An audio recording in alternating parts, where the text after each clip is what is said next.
At 3 a.m., police knocked on the door of a quiet apartment in Houston.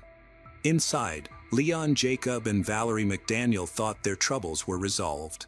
However, when Valerie opened the door, instead of finding relief, she was met with handcuffs. 2 people were missing, and it was believed they were dead. Now, they at the center of this situation had to confront the reality of what had happened.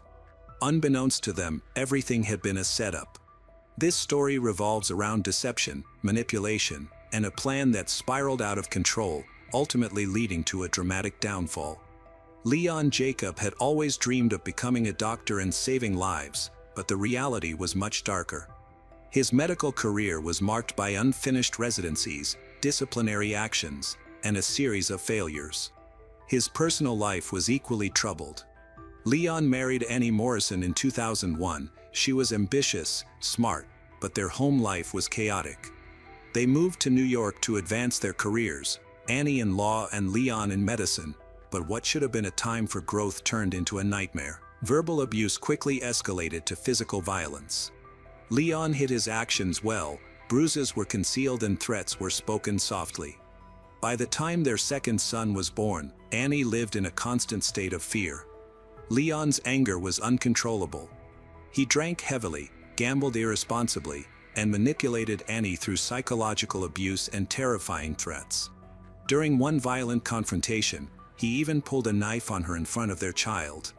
On another occasion, Leon locked Annie and their baby in a room, telling her that the only way out was in a plastic bag. Annie finally spoke up. With her parents' assistance, she escaped with her children to Chicago. However, Leon did not give up.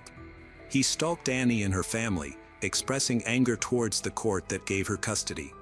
Unable to control her, he shifted his attention to someone new, Megan Varikas.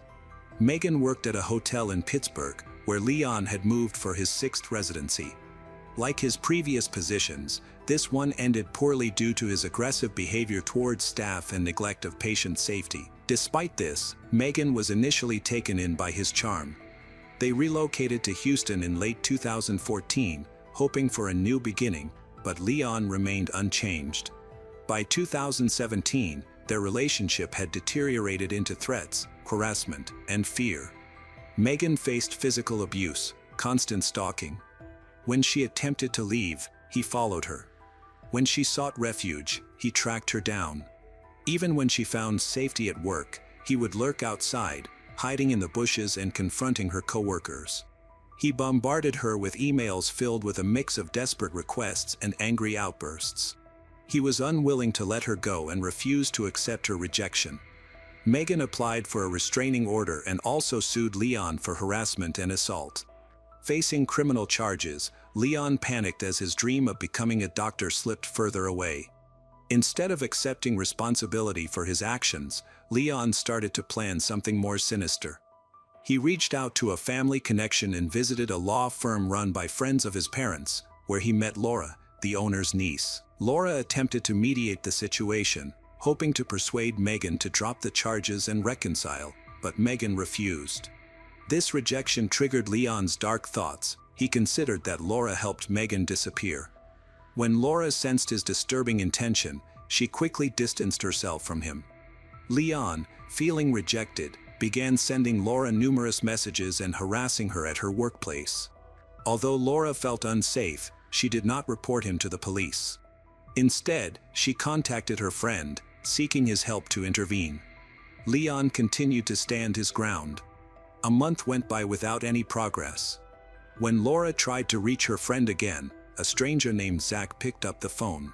He informed her that her friend had passed away unexpectedly. Zach, a former soldier, mentioned that he was familiar with the situation and offered his assistance. This new relationship would soon make a significant impact. Leon's personal life took an unexpected turn when he started dating Valerie McDaniel, a well-regarded veterinarian from Houston and a neighbor of his mother. Valerie, known for her compassion and passion for animals, had a successful career running the Montrose Veterinary Clinic since 2000. However, her personal life had been marked by deceit. She had previously been happily married to Mac, whom she met in college. In 2008, They adopted a baby girl after facing infertility challenges. Unfortunately, their family life fell apart when a woman unexpectedly contacted Valerie, claiming to be Mac's mistress and revealing years of his infidelity. Despite Mac's pleas for forgiveness, the cheating continued. Valerie eventually filed for divorce in 2014. After a lengthy and expensive legal battle, they finalized the divorce in 2016, which included her buying out Mac's share of the clinic for over $1 million. After becoming single and raising her daughter, Valerie decided to move to an upscale neighborhood in Houston. There, she met Leon, a charming, attractive man who was 8 years younger and worked as a doctor. At 48 years old and seeking stability, Valerie found herself attracted to him, even though she noticed some troubling signs. Not everyone supported their relationship. Friends cautioned her about Leon's arrogance. Her ex-husband Mac grew increasingly worried when he learned that Leon had been arrested for assault, especially since their daughter was now spending time at Valerie's house. This concern led to tension between Valerie and Mac. Valerie had assured Mac that Leon would not be present during their daughter's visits, but she broke that promise. Leon continued to come in Valerie's home, ignoring the warnings and boundaries set by others.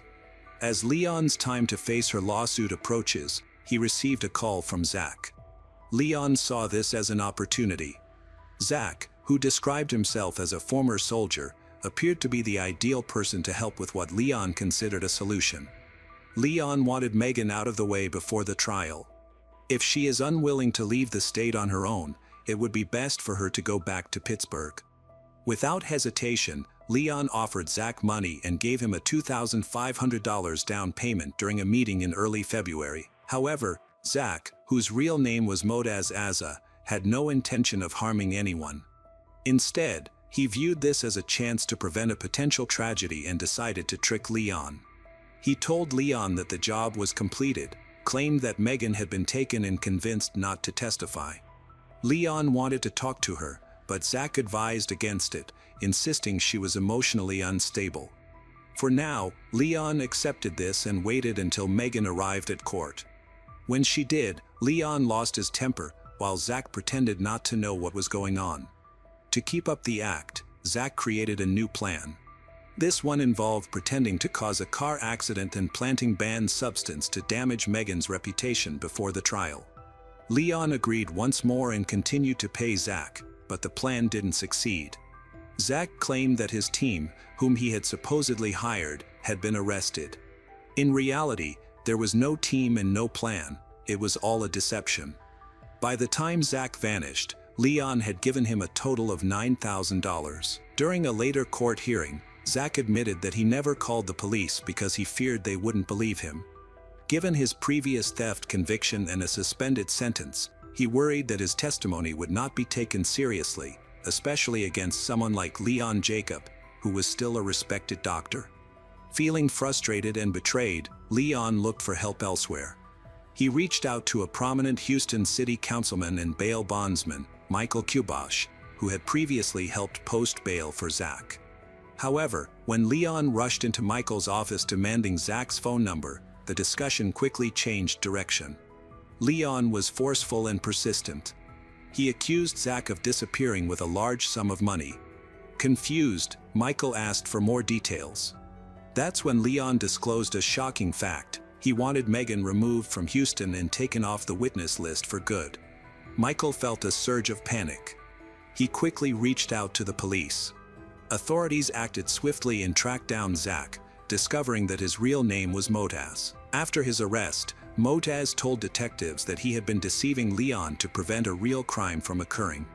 He claimed his actions were part of a scheme to protect Megan while also earning money.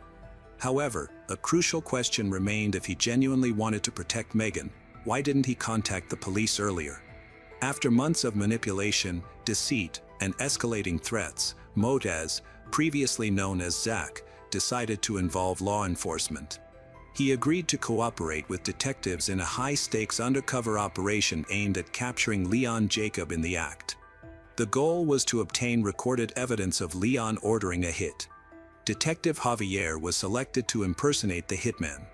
During a wiretapped conversation, Zach informed Leon that he wasn't the suitable candidate for the job, but he had someone else in mind. Leon acted quickly. He was not only focused on Megan but also had another target in mind. He asked if Javier could take care of two assignments, the second being Valerie McDaniel's ex-husband, Mac. Both Leon and Valerie consented. Mac needed to be eliminated. On March 8, 2017, four individuals, Leon, Valerie, Zach, and undercover officer Javier, gathered at an Olive Garden restaurant. This meeting was intended to be a planning session, but it was actually being recorded. Leon expressed his thoughts regarding their situation. He indicated that he did not want to kill Megan but just wanted her to leave Houston and made her too scared to testify. However, he mentioned that if she refused to leave, he was open to taking extreme actions. He even suggested using an injection to make it look like she had a heart attack. Valerie, who was sitting next to him, didn't react negatively. Instead, she shared Mac's location and proposed a plan to hijack his car while he was inside, making it look like a robbery that went wrong. She was concerned that Mac would seek full custody of their daughter. Unbeknownst to the perpetrators, their intended targets were already informed about the operation. 2 weeks prior to the meeting, police warned Megan that her life was at risk. She initially sought refuge at her parents' house but later chose to return and assist with the investigation. Mac received the same warning and request for help. Together, they became part of their own crime scene. The police staged photos to create a convincing illusion. Megan was shown bound and gagged, her eyes wide with fear, while Mac was depicted with a fake gunshot wound, slumped on the ground and in his car. These images would serve as a crucial trap for Leon and Valerie. On March 9th, Detective Javier showed Leon and Valerie photos of Mac's lifeless body. Leon examined the images closely, while Valerie nodded in agreement. They both looked satisfied with what they saw. Later that day, Javier presented a second set of images showing Megan, who appeared to be kidnapped and frightened. She would later share that, at that moment, while she was tied up and surrounded by officers posing for fake crime scene photos, she couldn't hold back her tears. The distinction between fiction and reality had blurred significantly. Javier informed Leon that Megan needed to be killed. Leon didn't dispute this. Then, early in the morning on March 10th at 3 a.m., police officers knocked on Valerie's door with the unfortunate news Megan and Mac were dead. This was a test. Leon and Valerie had failed miserably. They pretended to be shocked. Leon quickly asserted that they had stayed home all night, offering an unsolicited alibi. The detectives, fully aware of the elaborate setup, observed their reaction. It was done.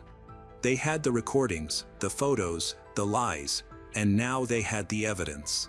Leon Jacob, who was eager to restore his reputation, created a plan that ultimately led to his downfall.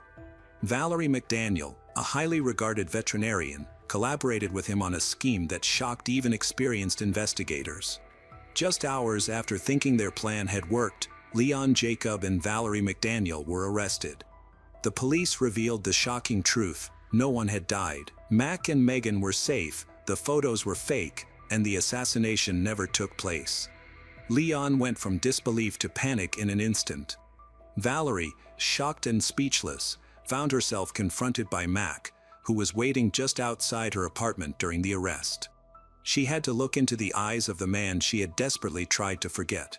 Meanwhile, their daughter was sleeping inside. That same night, the little girl was taken into Mac's care. It would be the last time Valerie would see her child. Leon and Valerie were both taken to jail. Because of his previous charges, Leon was not granted bail. Valerie was released to await her trial under supervision, but she would never actually appear in court. On March 27, 2017, just weeks after her arrest, Valerie McDaniel jumped from the 7th floor of her apartment building. She left behind a legacy filled with grief and confusion, as well as a voice memo on her iPad. In the memo, she expressed her apologies and emphasized that she never intended to hurt anyone. Despite the circumstances, her patients and friends remembered her fondly, as a respected veterinarian, a caring mother, a woman who ultimately lost her way and all that she had worked for. Leon was not permitted to attend her funeral. His trial began nearly a year later, in March 2018. In court, Leon's defense team attempted to place all the blame on Valerie. They portrayed him as a man struggling with untreated bipolar disorder, overwhelmed by trauma and desperation. His lawyers argued that he had long faced extreme mood swings, impulsivity, and disorganized thinking, which are symptoms of a serious mental illness. They reminded the jury of the sudden death of his father from a heart attack when Leon was just 13 years old. Leon had been alone with him at that moment and carried the guilt ever since. Leon's mother, who is a lawyer, testified that he never fully processed that trauma and remained emotionally fragile as a result. The defense argued that he wasn't evil, but rather broken. The prosecution had a different perspective. They portrayed Leon as cold, calculating. He didn't just plan a crime, he also recruited accomplices, easily told lies, paid people he believed were hitmen, even proposed using chemicals to induce heart attacks. When shown images of Megan being tied up and gagged, he didn't react or object. In fact, he seemed to approve. Megan testified about the distressing experience of being stalked and harassed by Leon, which left her feeling terrified. She called the police numerous times for help. She also provided testimony, describing the threats and emotional abuse she endured during their marriage, including a chilling remark from Leon that she would not be found if she left him. Despite the overwhelming evidence against him, Leon maintained his innocence, claiming he never intended to harm anyone and that the police had coerced him into making him sound guilty. His defense team argued that he only aimed to intimidate Megan and protect his future. However, the jury was not convinced and took just 2 hours to reach their decision. Leon Jacob was found guilty on 2 counts of solicitation of capital murder for his attempts to have Megan and Mac killed. He received a life sentence in prison and was fined $10,000, with the possibility of parole in 2047. As the verdict was revealed, a disturbing detail surfaced. Leon once mentioned to someone that this whole situation would make for an excellent movie. However, this was not a film. The consequences were real and painful. A child lost her mother, a community lost its trust, and 2 lives were nearly destroyed, all to protect a man who believed he could act without consequences. Thankfully, this time the worst outcome was averted just in time.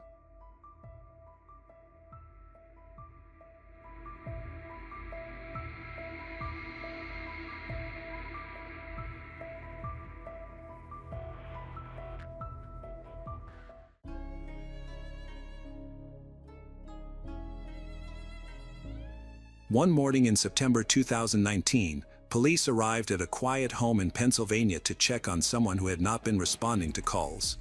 From the outside, everything seemed normal. Both the windows were closed and the curtains were drawn, but no one answered the door. When the officers entered the house, they were unsettled by what they found: blood on the floors, towels soaked with stains, and obvious signs of violence. As they moved upstairs, they were confronted with a scene much worse than they had anticipated. Margaret Sumney was born on June 28, 1952, in Pittsburgh. She grew up in her family's dance studio, a lively center of creativity that was beloved by the community. The studio was more than just a place of work, it was like a second home to her. Eventually, Margaret became a ballet instructor, helping to manage the studio and organizing beloved Christmas performances that turned into a local tradition. Her warmth and enthusiasm left a significant impact on everyone she encountered. With a magnetic personality, she always appeared polished, composed. Despite life's challenges, Margaret remained resilient and purposeful. In her early adulthood, Margaret married. Unfortunately, their relationship quickly fell apart due to his emotional unavailability and irresponsibility. After their divorce, Margaret became a single mother to 2 daughters. With no help from their father, she took on all the responsibilities of parenting while also working at the studio.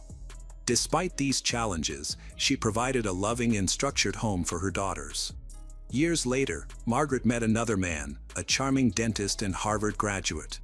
His charisma and apparent commitment gave Margaret the stability she had been seeking. They married in 1986, created a life filled with financial security and comfort in a well-furnished home in Pennsylvania. In 1989, they welcomed a son, David Sumney. Her husband actively participated in raising David, and he also developed a strong bond with Margaret's daughters. Although their blended family seemed to thrive on the outside, the reality inside the home was different. David was raised without boundaries. From a young age, all his wishes were immediately fulfilled, whether it was toys, vacations, or treats. As he grew older, he started demanding them, learning how to manipulate others to get what he wanted.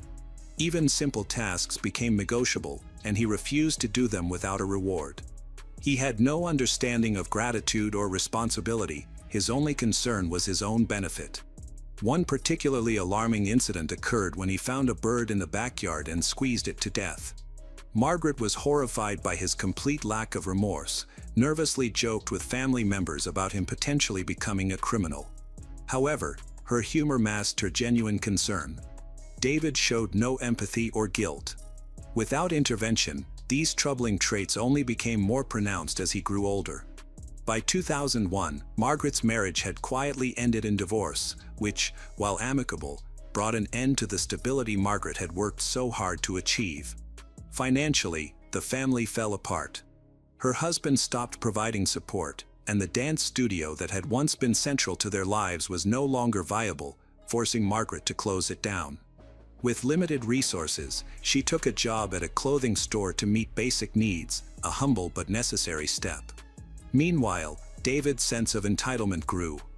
Despite the family's financial struggles, he continued to expect special treatment and exhibited unchanged behavior. Even while dealing with his own financial issues, his father financially supported him at a significant personal cost, justifying it as a way to maintain their fragile bond and often giving in to his son's demands. Although Margaret and her husband no longer lived together, they remained emotionally connected, trapped in a cycle of responding to David's volatile moods. He moved easily between both homes, exploiting their desire for harmony and love. Over the years, David's influence over his parents intensified. Despite their declining finances, increasing instability, neither parent adjusted their approach. The family dynamic had shifted completely, with their lives revolving around managing their son's feelings and minimizing his outbursts. In 2008, at 19 years old, David began studying mathematics at George Washington University. His parents, who had faced many hardships, were hopeful that higher education and a structured setting would improve his behavior. Despite the high costs of housing, tuition, and living expenses, his parents supported him financially. In 2010, Margaret visited Washington, D.C. to see her son. During this visit, she called her daughter, Ellen, from a hospital, claiming that David had attempted to harm himself with a knife and that she had injured her head in the process. However, Margaret's account was inconsistent. She was evasive, defensive about the details. When Ellen arrived, she found her mother and brother in different hospital rooms, which was unusual and unexplained. The medical staff were not forthcoming with information. Ellen started to worry that David's violent behavior had escalated, possibly directed at their mother. Despite her concerns, no investigation was initiated, and the incident went unexamined. Soon after, David was expelled from the university due to ongoing absenteeism and repeated rule violations. This news devastated his parents, as all their emotional, financial, and psychological efforts had ended in another failure. David returned to Pennsylvania, shuttling between his parents' homes without showing any signs of improvement. In July 2015, 26-year-old David hit a new low in his life. He was unemployed, lacked motivation, and depended entirely on his parents. When he asked his father for a substantial amount of money for a vacation and was turned down, things escalated violently. David physically assaulted his father, viciously beating him in their home. Neighbors, disturbed by the noise, called the police. Upon arrival, the officers found David on top of his father, hitting him. His father suffered severe injuries, including brain hemorrhaging, spinal damage, and significant internal injuries. As a result, he was left unable to walk or care for himself and had to be moved to a long-term nursing facility. David was arrested at the scene and charged with aggravated assault. He was released shortly after posting bail. The father he nearly killed could no longer communicate for himself. Despite the violent attack, David faced minimal consequences. With little legal opposition and a family too shattered to resist, he walked away free, unchanged, unrepentant, more emboldened than ever. Afterward, he began telling people that he had joined the U.S. Navy. Although this story seemed odd, Margaret held on to it. For her, the idea of military service represented hope, a structured, disciplined path that could save her son from his troubled state. However, there was no evidence of any enlistment. He didn't provide any documents, wear a uniform, or answer questions about his claimed service. Every time someone asked, his responses were vague and unverifiable. At the same time, David was undergoing a physical transformation. He became obsessed with strength training, quickly gaining a lot of muscle. Now nearly 6.5 feet tall and heavily built, he appeared as intimidating as his behavior had become. As his physical strength increased, his aggression followed suit. David grew more unpredictable, volatile. Conversations with him were filled with hostility, subtle threats, and direct attempts to control those around him.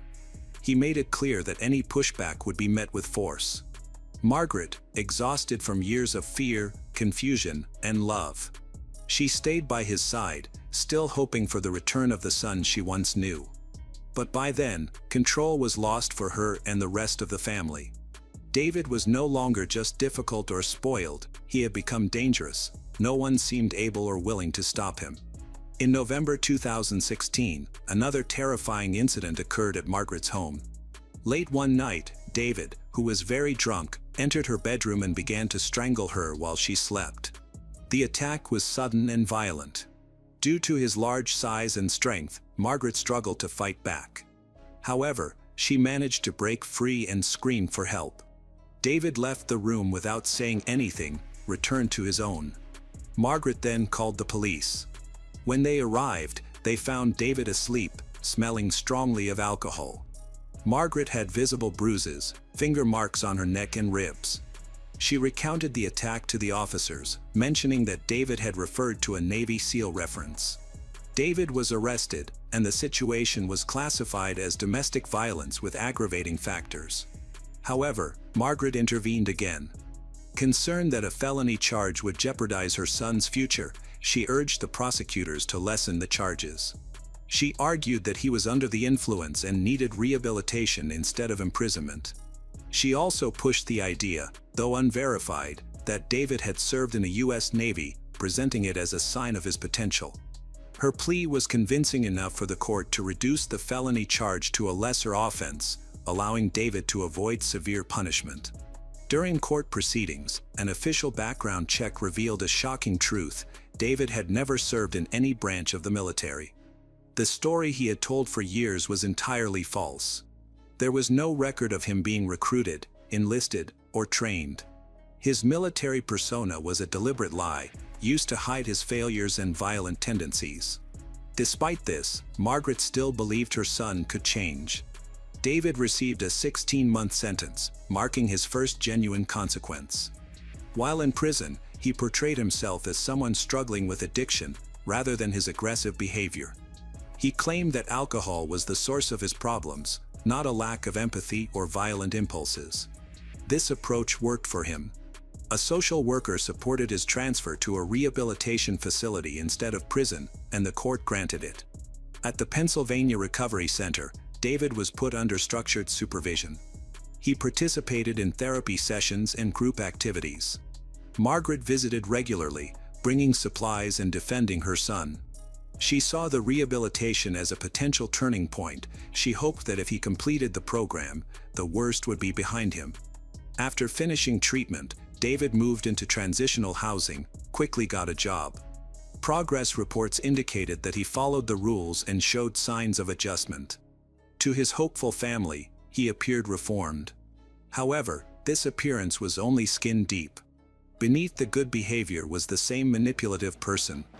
David never truly accepted responsibility for his past, never showed genuine remorse, and never acknowledged the pain he caused.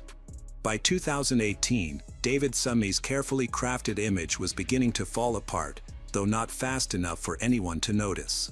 In August, his father passed away at the age of 74 in a Pennsylvania nursing home. The official cause of death was listed as age-related health issues. However, those who knew the family understood that the real reason stemmed from a severe beating he suffered in 2015 at the hands of his son. This violent act resulted in the loss of his independence, ability to work, and dignity. His health steadily declined, could not be reversed.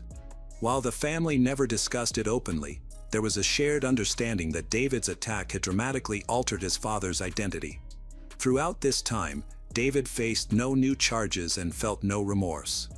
At the funeral, Margaret remained composed and did not speak out against her son, which created tension among family members. They were baffled as to why she would continue to protect someone who had caused such pain.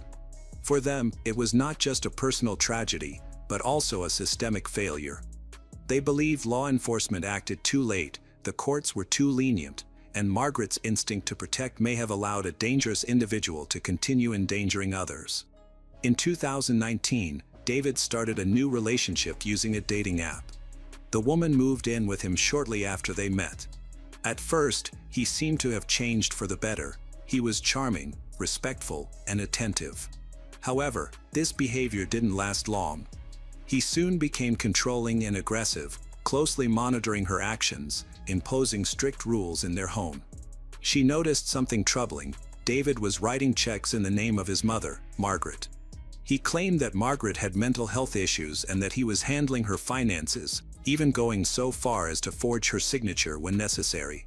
However, there was no legal documentation, such as a power of attorney or a court order, to back up his claims. When his girlfriend voiced her concerns, he dismissed them, saying there were delays with the paperwork. Although she suspected he was committing fraud, she did not have enough evidence to report him to the authorities. As their relationship deteriorated and she prepared to leave, David reacted with anger. Fearing rejection, he insisted she meet him at a hotel in Atlantic City. Once there, he became abusive. Over several days, he physically attacked her, strangled her until she lost consciousness, and kept her captive without any means to get help. At one point, believing he had killed her, he abandoned the room. She lay injured and unresponsive until a concerned housekeeper, troubled by the prolonged "Do Not Disturb" sign, entered the room. The housekeeper discovered that she was alive, but in critical condition. She was taken to the hospital, and the police began an investigation. On July 16, 2019, an arrest warrant for David was issued, but due to a crucial mistake, the warrant wasn't entered into the federal database. This oversight allowed David to return to Pennsylvania without being identified as a fugitive.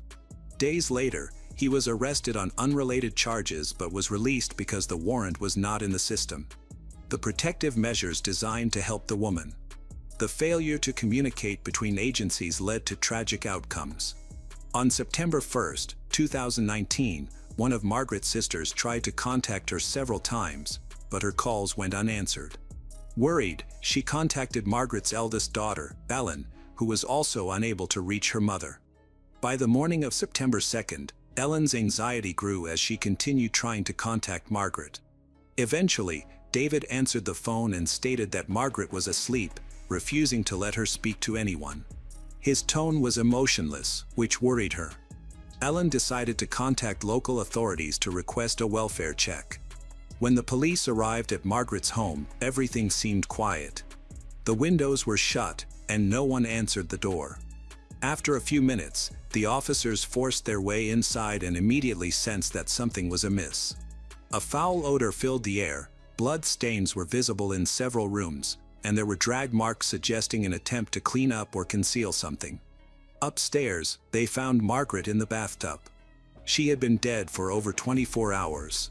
She suffered broken ribs, a broken spine, cuts to her face and bruising all over her body. An autopsy report concluded that Margaret Summy died from blunt force trauma and her death was declared a homicide. Blood was on the walls and floors. In the hallway, investigators discovered a sickle with what appeared to be blood on it. The revolver that belonged to Margaret was missing, leaving only its empty ammunition box behind. Forensic experts carefully analyzed the scene. The amount of blood, attempts to clean up, and the arrangement of items suggested that this was not just a violent incident, but also a well-planned one. This was not an impulsive act, it was intentional and methodical. When questioned by police, David Summy denied any involvement in his mother's death. Instead, he said it was likely an accident or a drug overdose. When detectives described Ms. Summy's injuries, David Summy suggested that his mother had been dating a man and that he should be investigated. However, when police downloaded the contents of Summy's cell phone, they found hundreds of pictures of his mother being beaten to death. Assistant District Attorney Michael Pradines said the first photo was taken at 4:50 a.m. on August 30th. Interspersed among many of the victims' photos are selfies of the defendant, in which the defendant is seen with his face covered in blood, and in one photo he is seen giving a thumbs up, the prosecutor said. Pradines said investigators also found a video on his phone recorded at 2:41 a.m. on September 1, 2019, of David Summy washing his mother's body in the bathtub. In addition to the photos, his browsing history provided incriminating information. He had searched for ways to clean blood from surfaces, how human bodies decompose, and strategies to avoid detection in homes. David conducted searches on his phone at 11:11 a.m. on August 30, 2019, including the phrase, "How long does it take before a body starts to decompose?" He had also looked up chemical odor neutralizers and information on mummification. Rather than panicking, David had planned ahead. The brutality of the crime and the calculated nature of his actions painted a psychological picture of someone without a conscience, remorse, or restraint. Investigators were certain of his guilt, but their challenge was to apprehend him. Police reached out to Ellen, the only person still occasionally in touch with David, asked for her assistance in setting a trap. She agreed. When he showed up, officers arrested him immediately. They found Margaret's checks and pieces of her jewelry among his belongings. He was formally charged with third-degree murder, abuse of a corpse, theft, and related offenses. A psychiatric evaluation determined that he was fit to stand trial. November 17, 2022, David pleaded guilty to third-degree murder, admitted his guilt, and received a sentence of 20 to 40 years in prison. With time already served, he would be eligible for parole in 2039, around his 50th birthday. David also faces another criminal case in Atlantic City, where his ex-girlfriend said he waterboarded and strangled her in a hotel room in July 2019. For Margaret's surviving relatives, this outcome felt like a betrayal. Given the horror of the crime, the photographic evidence, the forensic findings, and the digital trace, they believed he should have faced harsher charges. Margaret's daughters and sisters publicly criticized the deal and called the sentence insufficient. Ellen said, "For someone who seems to enjoy killing people, with a history of violence, he should never be out in society again." In court, David made a short statement where he expressed regret and claimed he couldn't comprehend how he committed his actions. However, his apology felt insincere. For Margaret Summy's family, this was not a moment of madness. It was the tragic culmination of a lifetime filled with manipulation, abuse, and ignored warning signs. Margaret's life ended not abruptly, but following a prolonged and preventable decline. She was not killed by a stranger, but by the very child she had always stood up for. Ellen has cut all ties with her brother, who is now a convicted murderer and no longer resembles the family member she once knew. What remains is not only profound grief but also the heavy burden of realizing that this tragedy could have been avoided. The tragic murder of Margaret Sumney is a harrowing reminder of the devastating consequences of unchecked violence and systemic failures. Margaret, a loving mother, ballet teacher, and pillar of her Pennsylvania community, endured years of increasingly violent assault, manipulation, and abuse at the hands of her son, culminating in her brutal death. Despite numerous warning signs, from David's lack of empathy as a child to his violent attacks on his father and mother, the continued leniency of the legal system and Margaret's unwavering hope for redemption allowed his dangerous behavior to continue. The gruesome evidence, including photographs and videos David took during the crime, revealed a calculated and remorseless act, but his plea agreement to third-degree murder and his 20 to 40-year sentence left Margaret's family feeling betrayed by a justice system that failed to deliver proportionate consequences. This case highlights the urgent need for early intervention in cases of domestic violence, stricter enforcement of legal accountability, and increased awareness of manipulative behaviors that can escalate into tragedy. Margaret's legacy, defined by her warmth and resilience, lives on in the memories of those she touched, but her story is a wake-up call to prevent such preventable losses in the future.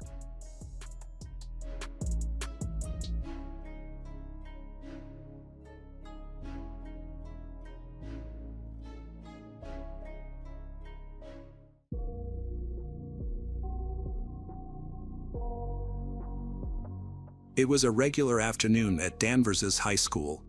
Most students had already left, and the hallways were quiet. But inside a second-floor bathroom, something terrible was happening. A well-loved teacher had just finished her last class of the day. She had no idea that one of her students was watching her. Minutes later, security cameras caught something strange, him walking out with his hood up and hands covered in blood. He moved through the school as if nothing had happened, casually talking to classmates, grabbing his things, and disappearing into the night. No one knew the dark secret he had just left behind, not yet. Philip Chisholm was born on January 21, 1999, in Tennessee. From a young age, he showed a keen interest in sports, and by the time he entered high school, he had already made a name for himself as a talented soccer player. His skills on the field were undeniable. In 2012, his teammates credited him as the driving force behind their championship win in the league. To those around him, Philip seemed like a friendly yet reserved young man. No one suspected that beneath his quiet demeanor, he was battling deep personal struggles. Philip's home life was far from stable.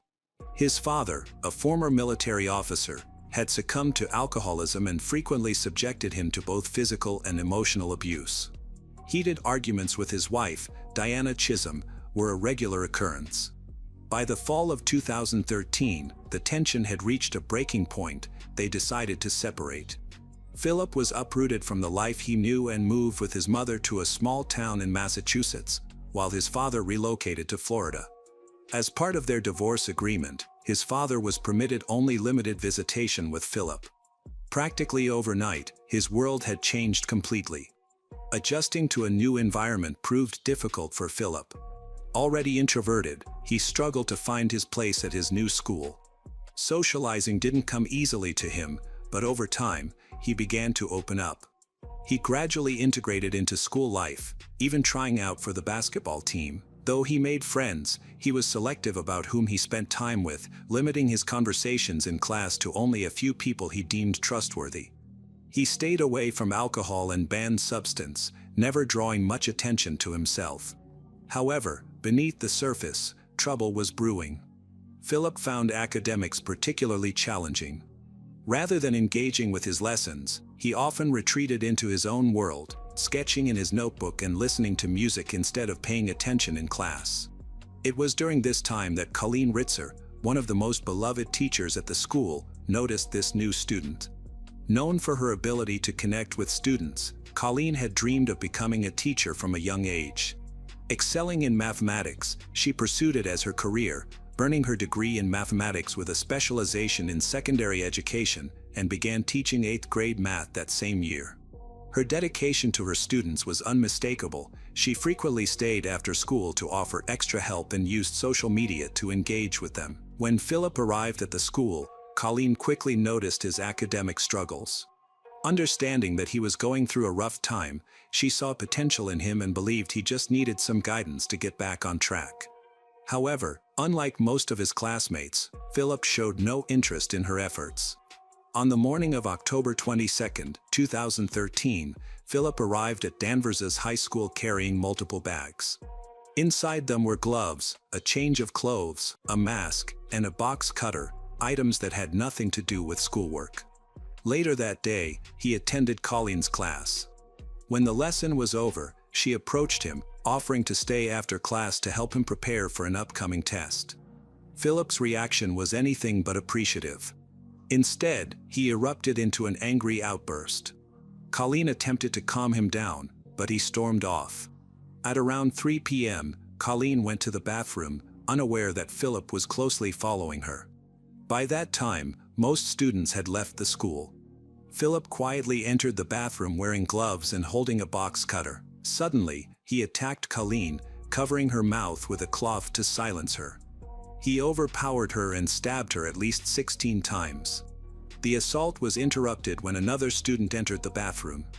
She saw Philip but assumed he was just changing for soccer practice, not realizing the violence happening nearby. She left without raising an alarm, unknowingly encountering a murderer. Then, Philip left the bathroom with his hood up and one hand covered in blood. He headed toward the school parking lot with a sinister plan to find a dumpster to dispose of the body. On his way, he casually greeted several friends who had no idea about the horrific crime he had just committed. Soon after, he changed out of his clothes, putting on a white t-shirt and a red hoodie. With a recycling bin in hand, he returned to the bathroom. This time, he came out, made his way to the elevator and hiding his teacher's lifeless body. After leaving the school, Philip took the recycling bin to a secluded wooded area. There, he disguised Colleen's body with a tree branch and covered her remains with dry leaves. He also left a vague note that said, "I hate everyone." Acting normally, he returned to the school. Although his messy appearance should have raised concern, no one noticed anything unusual, allowing him to collect his belongings from his locker and leave without any interruptions. Philip thought he had gotten away with the perfect crime, but he was very wrong. Hours later, his mother started to worry when she realized he was missing. She went to the nearest police station to file a missing person report. At the same time, his soccer teammates noticed he wasn't at practice and began to search for him, becoming increasingly anxious. The police responded quickly and asked Philip's phone provider to track his last known location. The signal was traced to the area near Hollywood Hits Theater. Investigators went there and found that he had bought a movie ticket before disappearing. Shortly after that, his phone went offline at 9 p.m. The principal of Danvers High School emailed staff about Philip's disappearance. Shortly after, a math teacher called her with worrying news. Colleen Ritzer's parents also reported that she did not return home. This was particularly concerning because Philip had been in Colleen's last class that day, raising fears that they may have been together before they both disappeared. Colleen's parents were desperately trying to contact her, but their calls went unanswered. By around 11 p.m., they formally reported her missing. Police tracked Colleen's phone to the school area, noting the coincidence of two missing persons from the same school. This led them to investigate further. Their investigation took a troubling turn when they found Colleen's car still parked at the school, indicating something was wrong. While searching the building, they examined the second-floor bathroom and encountered a horrifying scene. Bloodstains covered the area, and Colleen's purse was left behind. A blood-spattered recycling bin was also found in the corner. Following this grim evidence, officers searched the woods behind the school and discovered blood-soaked clothing that belonged to Colleen. This evidence confirmed that a serious crime had occurred. Authorities quickly began questioning students and staff in hopes of finding witnesses. A student came forward to share an unsettling incident he had overheard between Philip and Colleen while he was organizing his locker. He noticed Philip was raising his voice at Colleen, who was trying to calm him down. The student thought Philip's anger might have been triggered by Colleen's question about his family, which unintentionally reminded him of his parents' divorce. Even though Colleen quickly moved on to a different topic, Philip continued to seem upset and began muttering to himself. The student felt that something was wrong but never thought Philip could become violent. A female student came forward with important information. She told investigators she saw the back of a person who appeared to be changing clothes. The person's rear end was exposed, with clothes piled on the floor in the bathroom that afternoon. Additionally, a mother who was picking up her child around 3:30 p.m. reported seeing Philip quickly leaving the school. This evidence suggested that something had occurred between Philip and Colleen. Detectives then reviewed the school's surveillance footage to understand the timeline of events leading up to their disappearances. The footage revealed alarming details. At 7:45 a.m., Philip arrived at school carrying several bags, which he stored in his locker. Then, at 2:54 p.m., Colleen was seen leaving a classroom and heading towards the second-floor bathroom. Just a minute later, Philip appeared in the hallway, watching her closely before briefly returning to the classroom. Moments after that, he came back into view with his hood up and followed her into the bathroom while putting on gloves. At 3:06 p.m., a female student was seen entering the bathroom and quickly exiting moments later. At 3:07 p.m., Philip left the bathroom with his hood up and walked to the parking lot. He returned 2 minutes later, now wearing a white t-shirt. After a few minutes, he was spotted again, this time in a red hoodie. At 3:16 p.m., he went back into the bathroom with a recycling bin. By 3:22 p.m., security footage showed him wearing a ski mask as he pushed the bin into the elevator. Shortly after, he was seen dragging it outside toward the student parking lot. Later that evening, Philip returned to the school, entered the bathroom again, and changed clothes. This time, he was barefoot, wearing a black hoodie. When investigators finished reviewing the footage, they were certain of one thing: Colleen had entered the bathroom but did not come out. In contrast, Philip had repeatedly entered and exited, changing his clothes each time and pushing a large bin on one occasion. Coupled with the blood evidence found in the bathroom, the conclusion was clear: Colleen had been murdered, and Philip was their main suspect. Law enforcement quickly began searching for Philip, who was still missing. They checked security footage from the school and nearby streets to see if they could find any signs of his movements. Simultaneously, they monitored Colleen Ritzer's bank account since Philip had stolen her wallet along with her credit cards, indicating he might have already used them. Their suspicions were confirmed when they found that Colleen's card had been used to buy a burger, fries, and a drink. A movie ticket was also purchased, and location data from Philip's phone showed he was at the theater shortly after the crime occurred. While police worked to find him, an unexpected turn of events happened. Around 2:30 a.m. on October 23rd, an officer in a nearby town saw a young man walking along the highway at the intersection of Route 1, North and Salem Road. It was Philip, aimlessly wandering without a clear direction. The officer recognized him from the missing person alert and stopped to ask questions. During a search, the officer found Colleen Ritzer's credit card and driver's license in Philip's possession. Additionally, his pants still had blood stains on them.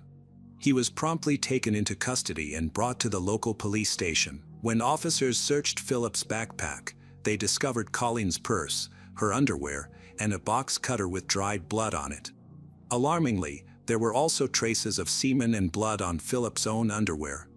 When interrogated about the blood, Philip coldly remarked, "It's from the girl," referring to Colleen, his teacher. He showed no remorse and proceeded to inform the police that her body was buried in the woods. At 3 a.m., a team of officers went to the wooded area behind Danvers High School. After searching for some time, they noticed a pile of leaves and debris. One officer spotted a thumb with pink nail polish sticking out from the leaves. When they removed the foliage, they were met with a horrifying scene. Colleen's lifeless body was lying on her back, her throat cut, and a tree branch had violated her remains. Her face and body showed signs of severe trauma. Nearby, officers found a pair of blood-soaked white gloves and a handwritten note that stated, "I hate everyone." Colleen's remains were quickly taken for forensic examination. The autopsy revealed she had suffered 16 stab wounds and had been abuse-assaulted twice. Philip was immediately charged with aggravated assault, armed robbery, and first-degree murder. He was held without bail. That morning, on October 23rd, police visited Philip's mother at her new apartment, which she had moved into after leaving Tennessee due to her divorce. She appeared very upset and acknowledged that the separation had been hard for both her and Philip. Later, through his attorney, she released a statement offering her condolences to Colleen's family. In contrast, Philip's uncle took a different view. He suggested that something must have triggered his nephew's actions, arguing that teenagers can be quick to anger, and noted that Philip was only 14 years old. He characterized Philip as a well-behaved child from a good family, seemingly minimizing the seriousness of the situation. Philip's former soccer coach shared similar feelings, saying he wanted to learn the full story before judging the teenager. Meanwhile, a student, Rania Ridui, found it hard to comprehend the tragedy. She couldn't understand why anyone would hurt Colleen, who she described as kind and caring. Colleen's family was heartbroken and in deep mourning. On October 28, 2013, the community came together to pay their respects at her funeral at St. Augustine Church. The service was very emotional and attended by nearly 1,000 people, including 400 of Colleen's students from Danvers High School, many of whom wore pink, her favorite color. The entrance to the church was decorated with pink flowers, symbolizing the love and admiration she inspired in those who knew her. Colleen's cousin spoke passionately about the large turnout at Colleen's funeral, which highlighted the significant impact she had on her community. She noted that even though Colleen had a brief life, she made a lasting impression on education, inspiring many students with her dedication and love for teaching. She also emphasized Colleen's strong bond with her siblings, her commitment to being a supportive friend and mentor. With deep sorrow and respect, Colleen's cousin described Colleen as the ideal person any parent would wish for their child to become. The Reverend provided words of comfort, encouraging attendees to focus on the meaningful life Colleen led rather than the tragic way it ended. His message resonated with those grieving, reminding them to celebrate the positivity Colleen brought to the world. Months later, at a juvenile detention center in Boston, Philip committed another crime.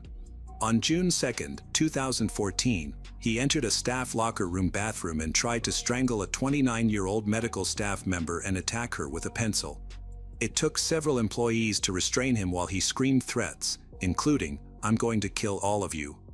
Although he didn't succeed in killing her, she was left seriously injured. A new case was opened against him, but he was still facing charges for the murder of Colleen Ritzer before going to trial for this attack. Philip's defense attorney admitted that he had killed the teacher but argued that he should not be held criminally responsible. She claimed he was experiencing a psychotic episode and suffering from severe mental illness at the time of the murder, even stating that he had heard voices beforehand. The prosecutor strongly disagreed, asserting that Philip did not have any mental illness and presented surveillance footage as evidence.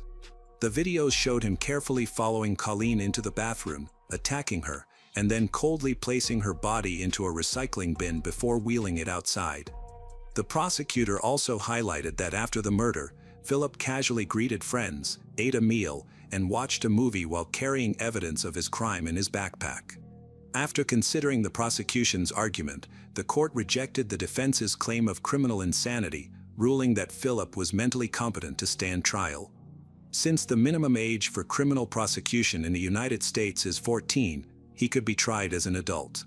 On December 15, 2015, a jury found Philip guilty of first-degree murder, aggravated assault, and armed robbery. As the judge read the verdict, Philip stood silently, his hands cuffed and his expression blank.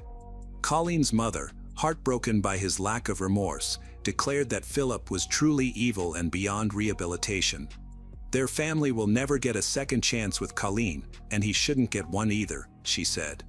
Despite these emotional statements, Philip showed no reaction. He did not flinch or show any empathy or regret for the life he had taken or the family he had devastated. On February 26, 2016, despite the defense team arguing that Philip was mentally ill, he was convicted of killing Colleen Ritzer and sentenced to 40 to 60 years in prison, with the possibility of parole after 40 years, a sentence that Colleen's family felt was not harsh enough. However, this was not his last sentencing. On April 26, 2024, a decade later, he faced trial again for attempting to murder a medical worker at the Boston Juvenile Facility. The atmosphere in the courtroom was tense as his attorney declared that Philip wanted to take full responsibility and resolve the case quickly. Despite this, it was evident to everyone that he lacked genuine remorse. The medical worker he attacked described him as a monster and a remorseless killer. She recounted the terrifying incident, stating that he intended to kill her. During her testimony, she revealed that his face still haunted her as a constant reminder of the trauma he caused.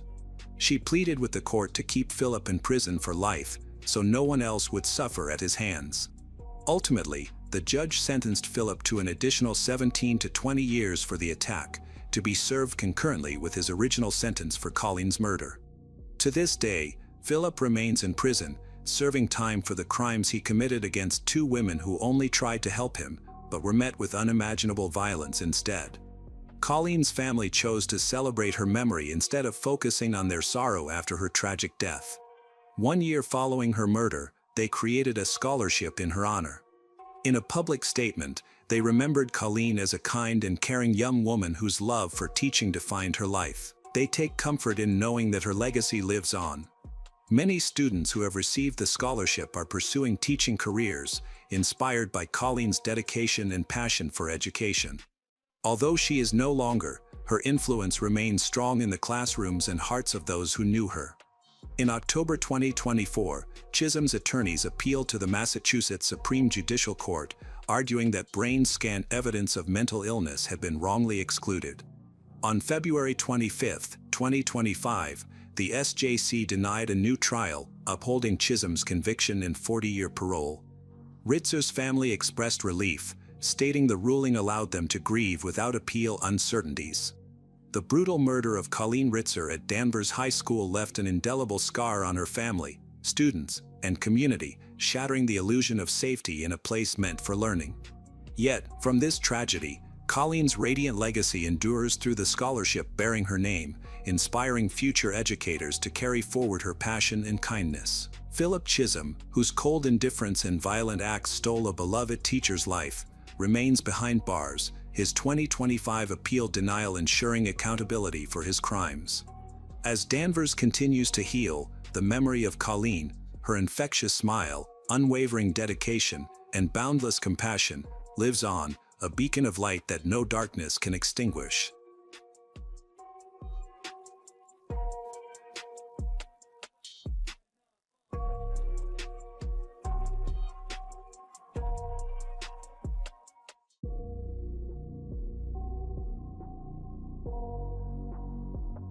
Shanti Cooper was a devoted mother to her son, Jackson, 8, who she shared custody of with her ex-husband, Jim Cooper. After separating from Jim in 2013, Shanti was ready to begin dating again. She quickly realized that online dating had become the common way to meet people, so she decided to give it a try by creating a chat account. While exploring different profiles on the site, Shanti connected with a few men, but none impressed her quite like David Trance. David had also recently ended a year-long marriage, was looking for something fresh and exciting. Their relationship deepened through phone calls, text messages, and emails. After several months of getting to know each other, David made a significant decision to move to Orlando, Florida, to be closer to Shanti. Their relationship evolved into something more intimate, while Shanti remained committed to her son. She made sure that her time with David didn't compromise her responsibilities as a mother, always putting Jackson's well-being first and ensuring that everyone understood the importance of a healthy family dynamic. In 2015, Shanti and David relocated to Delaney Park, an upscale suburb close to downtown Orlando. This neighborhood is known for its beautiful environment and family-friendly atmosphere, attracting an affluent community. Delaney Park offers a high-quality lifestyle along with an excellent school system that delivers quality education. Its well-maintained landscapes and access to various amenities make it an attractive choice for families looking for a comfortable and safe home. In here, David bought a house for $600,000 in cash. The home is 4,000 square feet, featuring a pool, a garage, and an apartment above it. This spacious property offered them a comfortable living space with plenty of amenities. Shanti and David were excited to settle into their new house and start a new chapter in their lives. However, they soon noticed that some features of the home did not meet their expectations for the future. While they loved their new house, the upstairs bedrooms felt small and were not very functional. Facing this challenge, David and Shanti began a renovation project to turn their house into their dream home. Shanti, passionate about design and home improvement, agreed to fund the project. They hired a skilled team of contractors who completely dismantled the house to rebuild the upstairs bedrooms and create a new layout that met their vision. During the renovation, the bedrooms were unusable, so Shanti moved into the apartment above the garage. This arrangement allowed her to maintain her daily routine without interruption and provided a dedicated workspace. David, on the other hand, stayed in a makeshift area in the garage, spending quality time with their dogs. David became deeply invested in the restoration. It was no longer just a project but a vital part of his life. He spent every waking moment monitoring the work, making adjustments, ensuring every detail was carefully planned and executed. His entire focus was on the renovation, and the house began to take on a character of its own. In 2018, 3 years after starting the renovation project, there was barely any progress. The inside of the house had been completely stripped down, leaving only the bare structure. Seeking a solution, David reached out to a local home renovator known from the successful A&E reality show, Zombie House Flipping. This show features real estate investors who buy and renovate rundown homes. The show's producer contacted David and Shanti about their home in Delaney Park to see if it could be included in the next season. During the chaos of their home renovations, David and Shanti got married in 2017, which surprised many friends and family. Shanti, who is naturally private, even kept the marriage a secret from her beloved grandmother. By mid-April 2018, the show Zombie House Flipping planned to start filming at David and Shanti's home in May. However, the producer struggled to get them to discuss how the show would proceed. The producer noticed a clear contrast between David's excitement and Shanti's apparent disinterest. David was eager about the flipping series, while Shanti seemed to participate just to support her husband. The tension over their home was evident, as Shanti had invested a lot of money in the renovations, yet her name wasn't even on the trust that owned the house. Although David promised to include Shanti on the trust, he did not follow through, leading to further issues in their relationship. By the end of April 2018, David and Shanti seemed to be doing well. However, on April 24, 2018, at 3:51 p.m., David called 911 in a panic, saying he had found his wife, Shanti, in the bathtub and that she wasn't breathing. During the call, David's screams were audible as he desperately tried to explain the situation. When the police arrived at their home, they discovered Shanti had passed away in the bathtub. The area was secured, and an investigation began, while David was taken to the police station for questioning. David recounted to investigators that the morning had started normally. He said Shanti woke up between 7 and 7:30 a.m. At around 9:30 a.m., he left for a 1-hour walk, leaving Shanti at home. When he returned, he claimed he took measurements for renovations. After that, David stated he left again around noon to take their dogs to an off-leash dog park near the Orlando Executive Airport. He mentioned that he frequently visited this park to let the dogs play and enjoy the open space. He added that he hadn't spoken to Shanti before leaving the house and assumed she was in the garage apartment relaxing. David told the detectives that after returning home from the dog park, he went outside to do yard work. He worked for about 30 minutes before deciding to go inside. Once inside, he heard water coming from the bathroom, which intrigued him, so he went to check it out. As he approached, he noticed that the bathroom door was slightly open. When he pushed it open, he was shocked to find his wife, Shanti, unconscious in the bathtub, with her body partially submerged in water. In a panic, he called 911 to report what he had found. During the interview, David mentioned that Shanti had been excited about their future and the plans they had for their home. They were both looking forward to a happy life together. Although David seemed distraught and his account of finding Shanti appeared credible, the detective had doubts. There were inconsistencies in his story that raised concerns. When police officers arrived at Trant's home after David's call, they noticed that the bathroom was completely dry, which would be unusual if David had genuinely tried to save his wife from a bathtub filled with water. This detail cast doubt on the truth of David's account. The extent of Shanti's injuries contradicted David's explanation of how she fell into the tub. When her body was examined at the crime scene, it was clear she had extensive blood and bruises that couldn't be attributed to just a fall. An autopsy determined that Shanti died from blunt force trauma and strangulation, marking her death as a homicide. These inconsistencies led the detective to question David about the differences in his account. The detective questioned David about the blood found on Shanti's bed.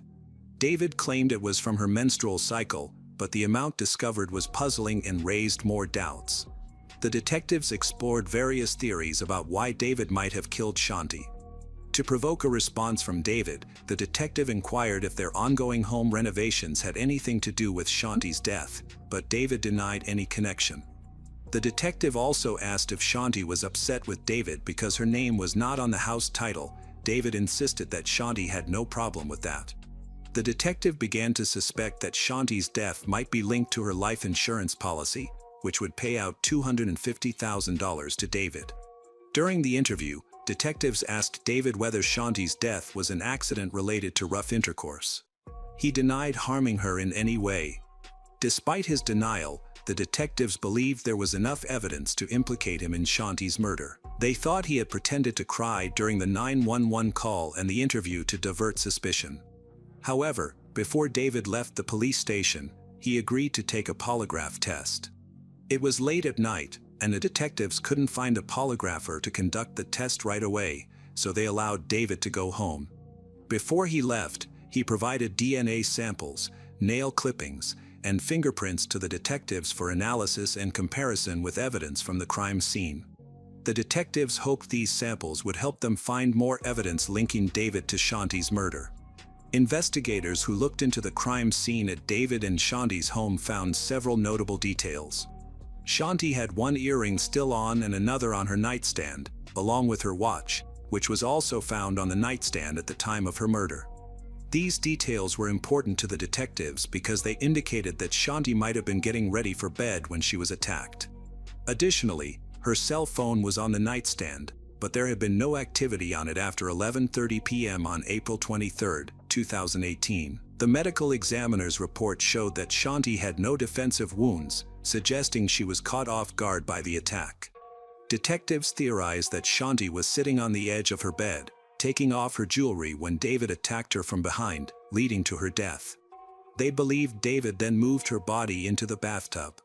Another important discovery was that nothing seemed to have been stolen from the house, leading the detectives to rule out robbery as a motive. However, Shanti's $155,000 engagement ring was missing. As the investigation progressed, detectives found that David's description of his happy marriage with Shanti clashed with what others believed about their relationship. David often hid Jackson's toys and only returned them when Jackson asked for them. The detectives suspected that David was using these tactics to manipulate both Shanti and her son. While searching the garage where David was sleeping, they found an unplugged refrigerator filled with children's toys. This finding reinforced the detectives' belief that David was engaged in manipulative behavior by intermittently hiding Jackson's toys. David appeared to be trying to control the emotions of Shanti and her son. After detectives executed a search warrant at Shanti and David's home, they seized the couple's computers. On Shanti's computer, they discovered notes revealing her dissatisfaction with her marriage to David. In these notes, Shanti described David as cheap, controlling, and narcissistic.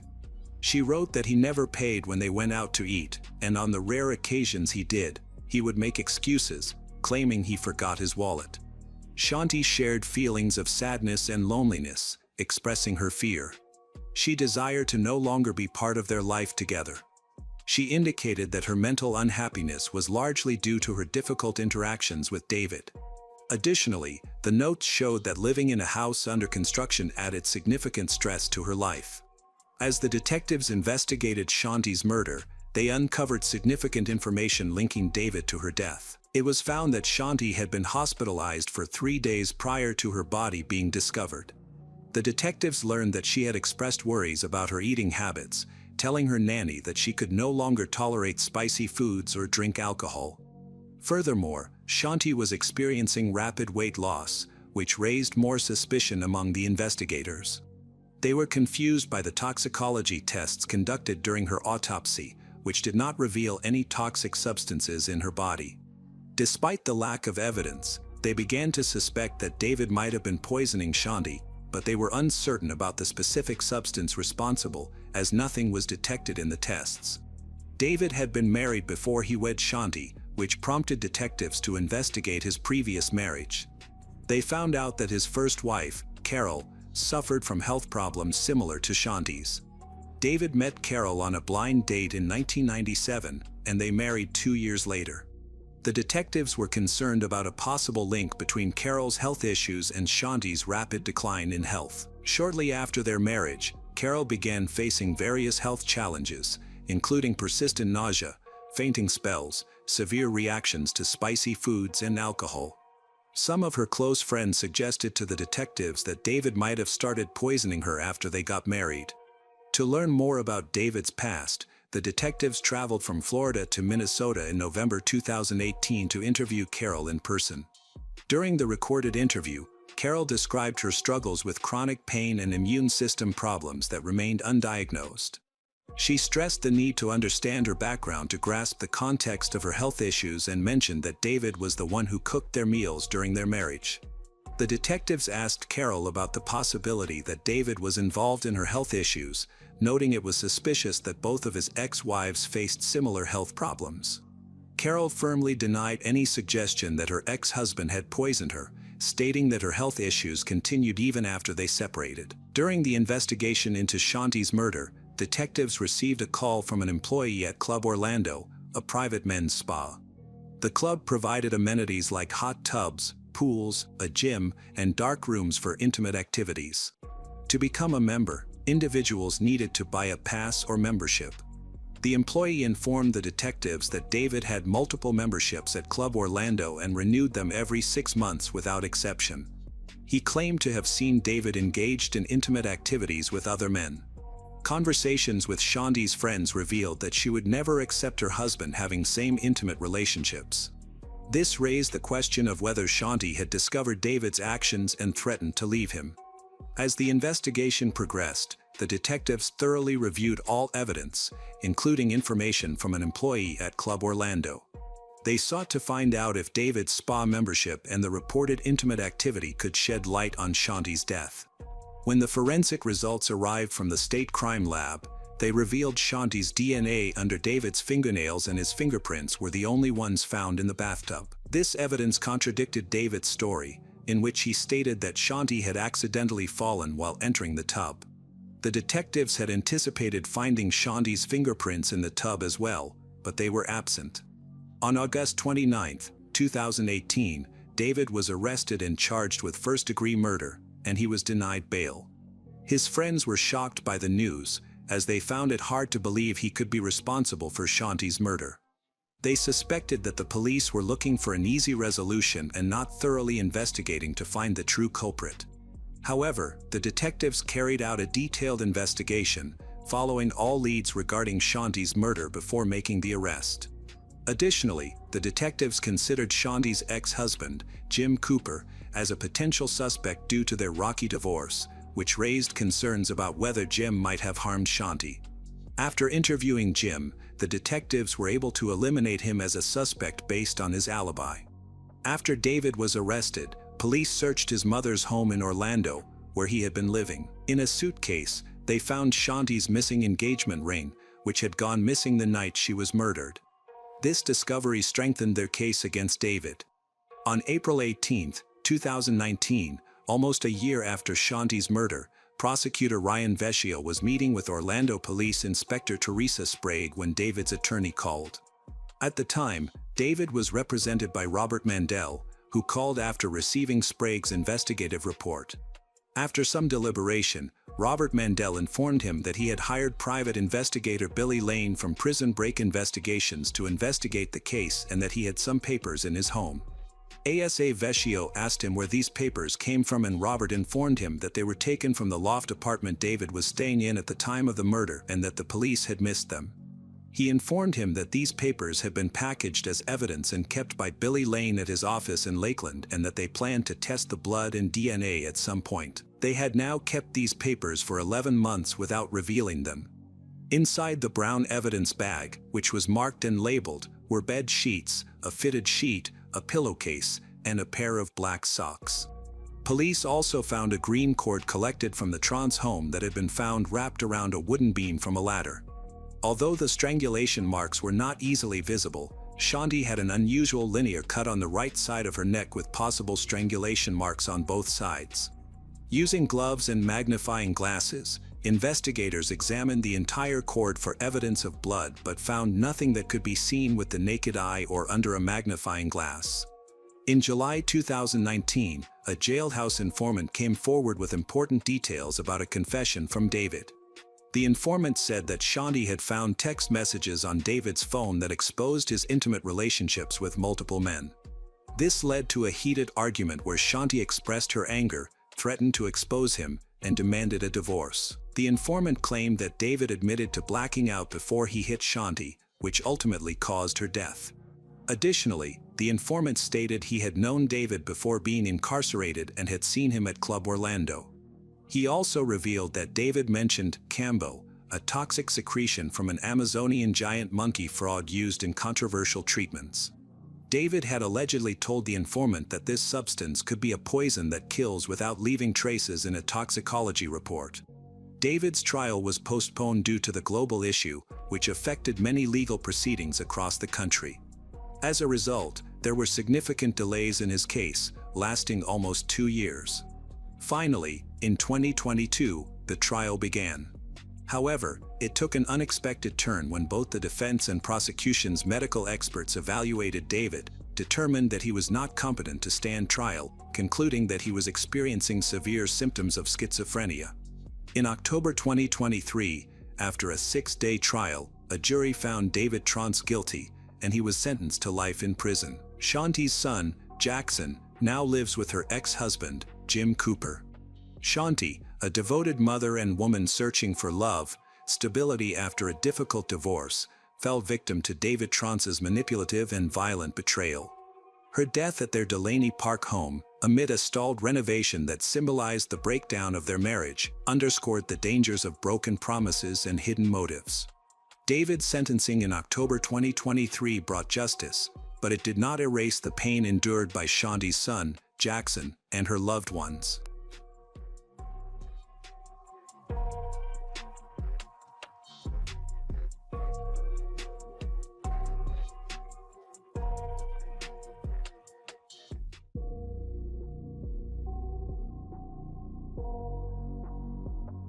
Being gullible can be dangerous, sometimes even life-threatening. We all have moments when we wish to believe in miracles, feel that dreams might still be within reach. When something you've wished for seems almost attainable, it's easy to let caution and common sense slip away. Criminals often take advantage of this vulnerability. The case of Elodie Morel, a young French woman, in 2005 shocked the nation due to its brutality and inhumanity. What made it even more disturbing was the indifference shown by ordinary people who were aware of her situation but chose to remain silent for their own gain. This story reminds us that not all dreams come true and highlights the importance of being cautious about whom you trust, especially when they promise a fairy tale ending. Elodie Morel was born on 1976, in Marseille. From a young age, she had a strikingly beautiful appearance. As she grew older, Elodie developed into an even more stunning woman, with many people believing she should be on television or magazine covers. As a teenager, she dreamed of being a model, but coming from a modest background, few took her aspirations seriously. In the 1990s, Elodie submitted her photos to various modeling agencies several times but never received any replies. After finishing high school, she attended college, married a classmate named Sylvain at 22, and had a son by 25. It appeared she had abandoned her modeling dreams permanently. By 2005, Elodie worked as a sales associate at a trendy clothing store in downtown Marseille. She often received compliments and noticed people admiring or envying her looks. At 29, she maintained a perfect figure and beautiful features, easily appearing to be in her early 20s. Though Elodie never completely gave up on her modeling aspirations, she stopped discussing them, believing her time had passed. In April 2005, Elodie filled out an online application, submitted her best photos, and expressed her desire to pursue a modeling career. She soon received a reply, but what seemed like a promising opportunity from a fashion photographer turned out to be a dangerous trap. About 2 weeks after posting her profile, Elodie received an enticing offer to become the new face of the prestigious English luxury car company, Rolls-Royce.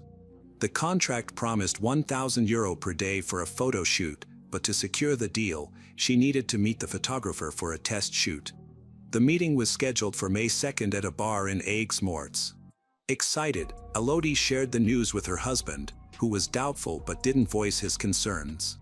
That morning, she left her son with her parents, got into her car, and drove to the meeting location. She planned to stay in Aigues-Mortes for 3 days and had already booked a hotel room. Later that evening, Elodie called her husband to update him on her progress and mentioned she was feeling nervous. Sylvain wished her luck, told her to call him as soon as she could. This would be the last conversation he had with his wife. When Elodie arrived at the bar as planned, she sat at a table on the terrace, waiting to meet the female photographer she believed she had been emailing. However, about 10 minutes later, a man in his mid-40s approached her. He introduced himself as the photographer's assistant, explained that he was there to meet her and scout locations for the photo shoot scheduled for the next day. Since Elodie had little experience in the modeling industry, she didn't find anything suspicious about him, took him at his word. The man appeared professional, spoke confidently, and seemed knowledgeable about her prior conversations with the photographer. Their conversation flowed easily and revolved around Elodie's potential career. She began to imagine herself on the covers of popular magazines, daydreamed about how she would spend the money she would earn. Around 9 p.m., as night fell, the man proposed they look for the ideal spot for the next day's photo shoot. Aigues-Mortes, a beautiful medieval town, is filled with scenic towers, fortresses, and chapels, perfect locations for taking stunning pictures. Excited and unaware of any danger, Elodie left the bar with her new acquaintance and got into his car. Tragically, she was never seen alive again. What is particularly unsettling is that a man who knew the suspect and was aware of his malicious intentions witnessed the entire encounter. He tried to step in, but his efforts were futile. That same night, on May 2nd, a call came into the Aigues-Mortes police station. A panicked man reported that a young woman was in serious danger and that immediate action was needed. He did not know the victim's name or her location, but he was convinced time was running out. The caller was 63-year-old Dominique Tarasco, a nightclub owner who frequently provided the police with confidential information. He stated that earlier that night, he had seen his acquaintance, Guillaume Mingaud, at the bar. Guillaume had connections to the criminal underworld and was notorious for his violent behavior. The day before, he had boasted about meeting a naive, attractive girl online whom he intended to abduct and sell to a brothel in Spain for a substantial profit. Starting the search for Elodie Morel was challenging because the police had no solid leads, names, or locations. They knew that finding her quickly was crucial. By the next morning, they learned her name when her worried family reached out, reporting that she had been missing since the previous evening and that her phone was turned off. They explained that she had left for a photo shoot in another town and then disappeared. Initially, the police did not link her disappearance to the family's report. They thought she might have run away with a romantic partner. However, her family stressed that she would never leave her young son or vanish without a message. The search for Elodie did not officially start until 3 days after she went missing, which wasted valuable time. Tragically, during those 2 days, Elodie was still alive, being held captive in a house in Vergès where she suffered torture and abuse as her captors decided what to do with her. On May 5, 2005, the lead investigator in Aigues-Mortes' missing person case began to suspect that she was the endangered woman mentioned by an informant. Dominique Tarasco was called to the police station to provide a formal statement. When shown a photo of Elodie, he immediately confirmed that she was the woman he had seen 3 days earlier in a bar with Guillaume. When asked where he thought Guillaume might have taken Elodie, Dominique recalled hearing about an empty nightclub on the north side of town that had recently closed down. A police team conducted a surveillance operation at that location, and by that evening, they arrested 48-year-old Guillaume and 53-year-old Richard as they arrived at the nightclub. The exact role of Richard in this case remained unclear and needed further investigation. During a search of Guillaume, police discovered Elodie Morel's credit card in one of Guillaume's pockets, which confirmed his involvement in her disappearance. Both men were taken to the station for questioning, but Richard was released a few hours later due to insufficient evidence against him.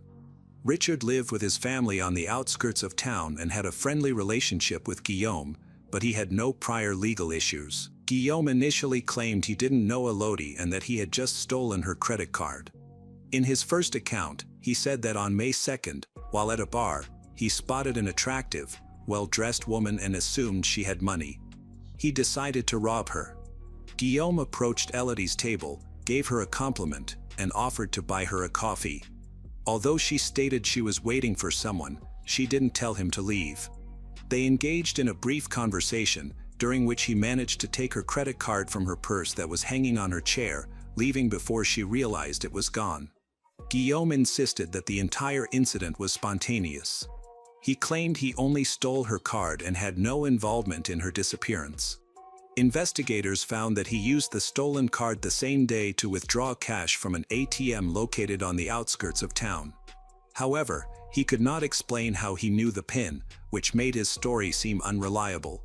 Additionally, a background check revealed that Guillaume had a criminal history with multiple convictions, including armed robbery, banned substance trafficking, and a 9-year prison sentence for a violent abuse. Despite being released from prison, Guillaume had not changed his behavior. Instead, he had become more cautious to avoid returning to jail.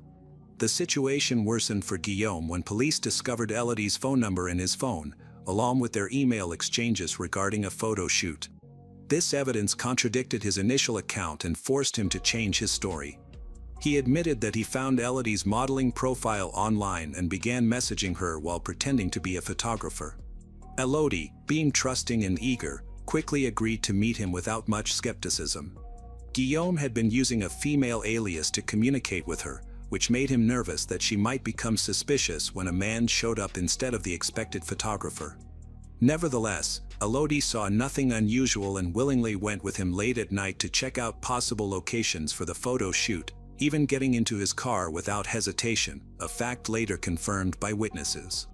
After driving to a remote location, Guillaume left the main road and stopped the car. He pulled out a gun and demanded that Elodie give him her credit card. When she refused, he took her purse and found the card himself. He then insisted on getting the PIN, but Elodie still wouldn't provide it.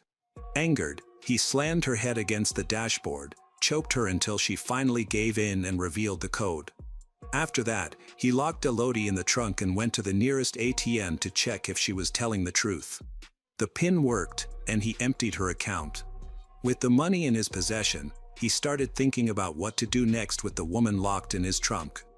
Feeling the need for time to figure things out, Guillaume drove to his friend Richard's house to hide Elodie for a while. He told Richard about the woman in his trunk, mentioned that he planned to sell her for a significant profit, which he was willing to share with Richard. It's worth noting that Richard and his wife once worked at the same nightclub. He is a security guard and she is a cleaner. After the nightclub closed, they both lost their jobs and were struggling to get by, leading Richard to begin drinking heavily. Richard agreed to help Guillaume by giving him the keys to his empty garage, suggesting it as a place to keep the woman. He wanted to avoid any direct interaction with her and preferred to let Guillaume handle things, hoping to receive a share of the money.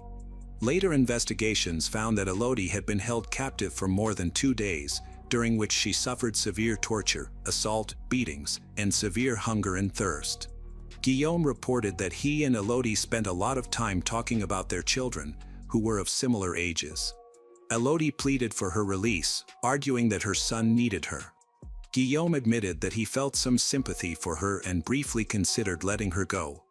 He even brought her a bottle of water because the garage was extremely hot and she had been there for 2 days. However, on the night of May 4th, everything changed when Richard, heavily intoxicated, decided to confront Elodie. Guillaume claimed that while he was away, Richard entered the garage and strangled Elodie with a rope. Guillaume maintained that he did not take part in the actual murder and only helped to hide her body. However, he would not disclose the location of her remains. During the police search of the Lignier residence, they seemed nervous but not particularly shocked. They allowed the officers to enter without resistance and continued eating at the kitchen table, showing little concern for the search. The police discovered several items belonging to Elodie in their teenage daughter's room, such as her cell phone, jewelry, a hair clip, and a wristwatch. Additionally, Elodie's purse and wallet were found with Richard's wife. Other items, including torn pieces of the victim's clothing, were found in the trash bin outside the house. More alarming evidence was revealed in Richard's garage. Investigators found dried brown stains that looked like blood, along with crumpled tissues, cigarette butts, an empty plastic bottle, and a piece of rope. Both Richard and his wife, Francine, were arrested, while their 14-year-old daughter was temporarily placed with relatives. When asked how Elodie's belongings came to be in their home, they explained that Guillaume had brought them in exchange for using their garage. They acknowledged knowing that he was holding a woman there but chose not to intervene because he had promised to reward them.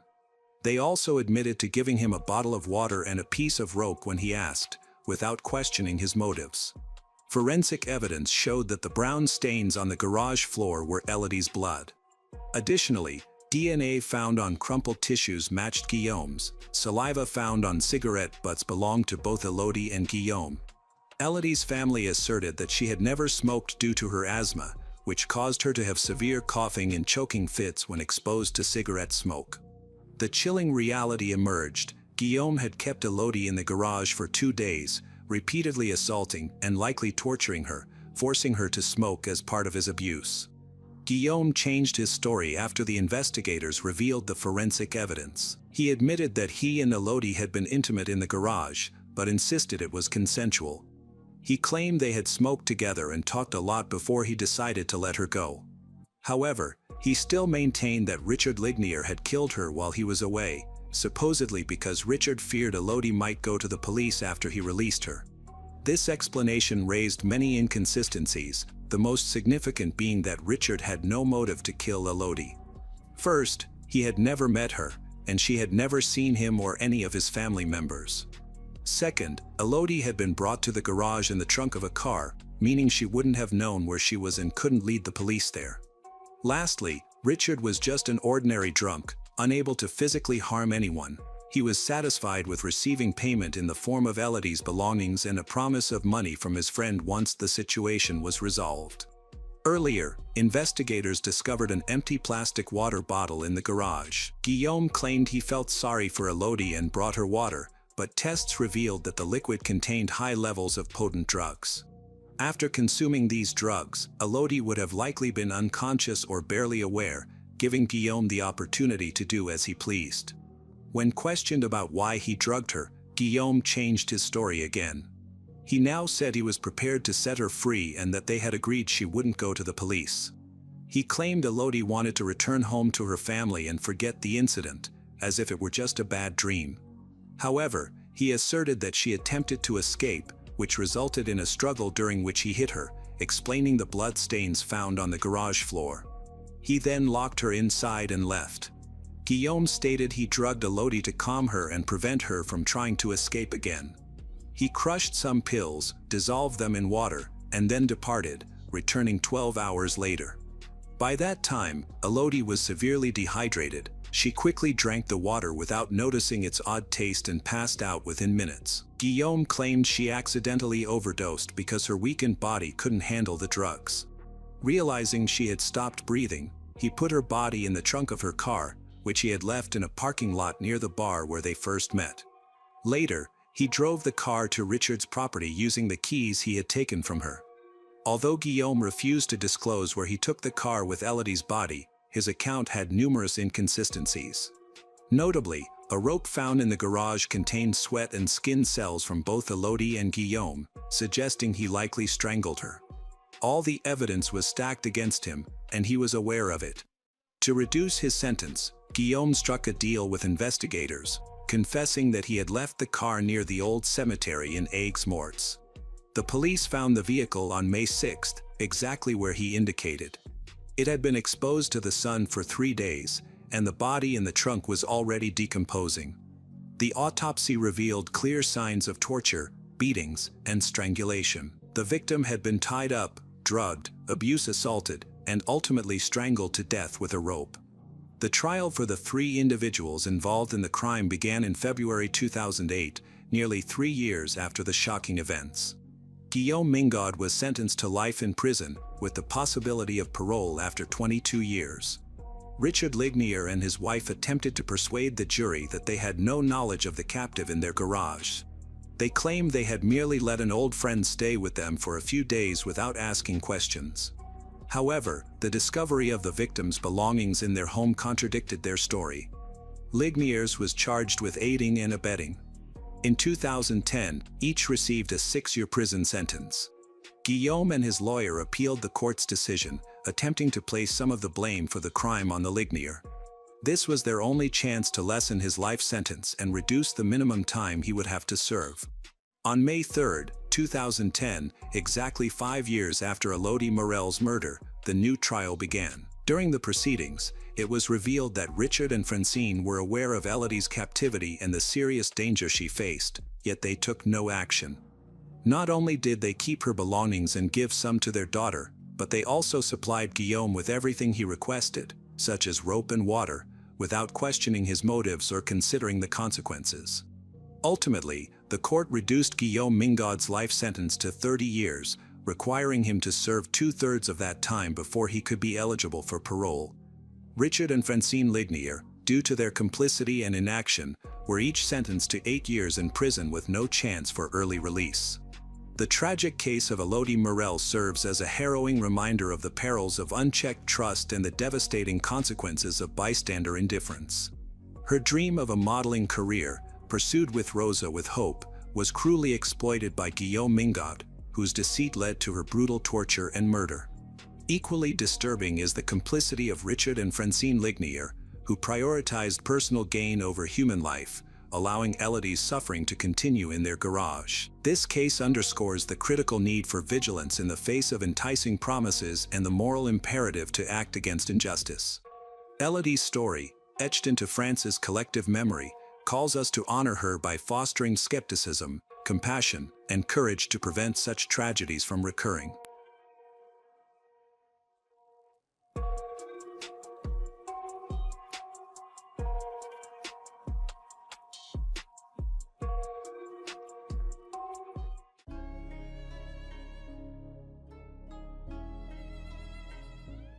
Many people do not recognize that the person in front of them is actually dangerous rather than loving. Unfortunately, not everyone has the opportunity to correct their mistakes.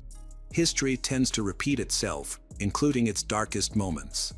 In today's story, we will discuss a significant betrayal that led to one of the most brutal and senseless crimes in Alaska's history, driven by greed and foolishness. This tragic event took place in Anchorage, Alaska.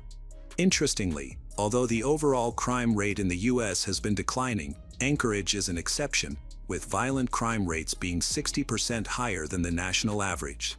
Statistics show that even women in this area commit violent crimes more frequently, usually targeting their loved ones. Cynthia Hoffman spent her entire life in Anchorage. Family and friends described her as a bright and kind girl working hard to achieve her American dream. She faced challenges due to a developmental delay, which made her school experience difficult. Nevertheless, Cynthia never gave up, consistently aimed for greater achievements. She graduated from high school, completed driving school, and secured a job at a diner. She cherished her friendships, particularly with her best friend Denali Bremer. The two had been friends since elementary school and had plans to go to college together.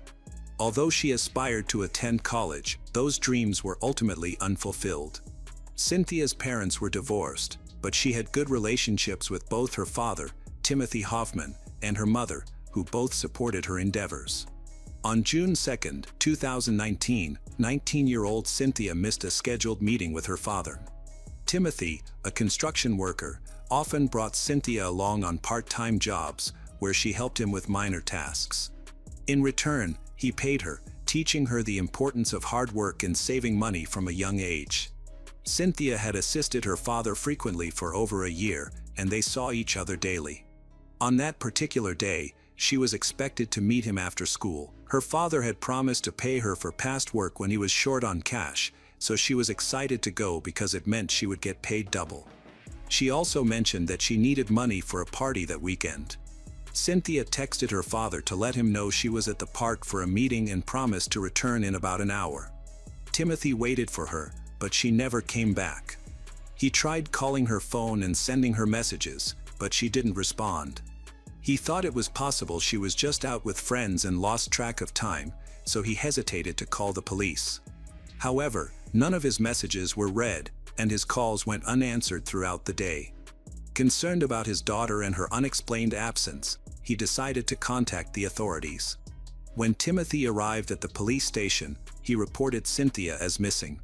The police took the case seriously and quickly began their investigation. They organized search teams, brought in volunteers. Timothy joined the search right away, driving around the city and asking people if they had seen his daughter. He showed them her photo, but despite his efforts all day, he couldn't find any useful information. From the beginning, he had a nagging feeling that something was wrong. Cynthia's behavior was unusual. She had never been gone for this long before, and she didn't have any mental health issues or a tendency to run away. She was naive, needed guidance. There had been no family conflicts or signs that she wanted to leave. In the days that followed, Timothy began to lose hope for a positive outcome. He started to fear that someone had lured his daughter to the park with harmful intentions, despite the ongoing search. The police initially thought Timothy might have more information, but he had a verified alibi during this time. Timothy stayed in touch with Cynthia's friends, particularly her best friend Denali, who had been in regular contact with Cynthia and was one of the last to see her.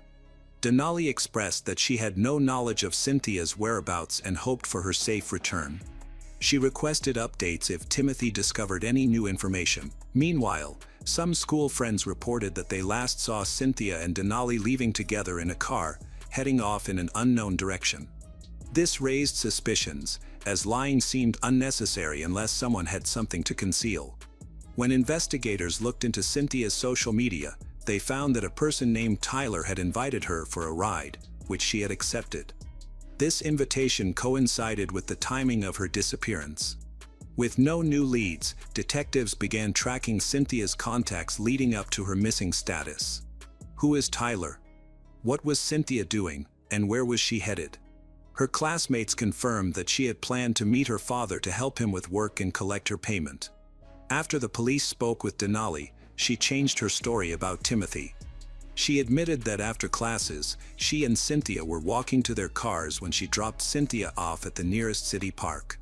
Following that, Cynthia sent her father a message updating him on her whereabouts and promised to see him later. However, after those messages, Cynthia's phone went silent.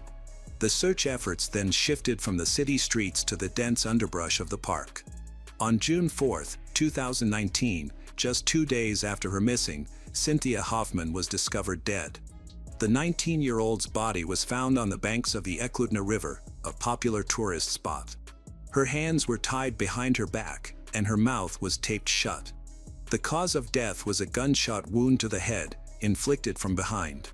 Sadly, the concerns of her loving father were realized. Around the same time, Denali's mother went to the police station to report that Denali and her friend might know where Cynthia had gone and could be connected to the case.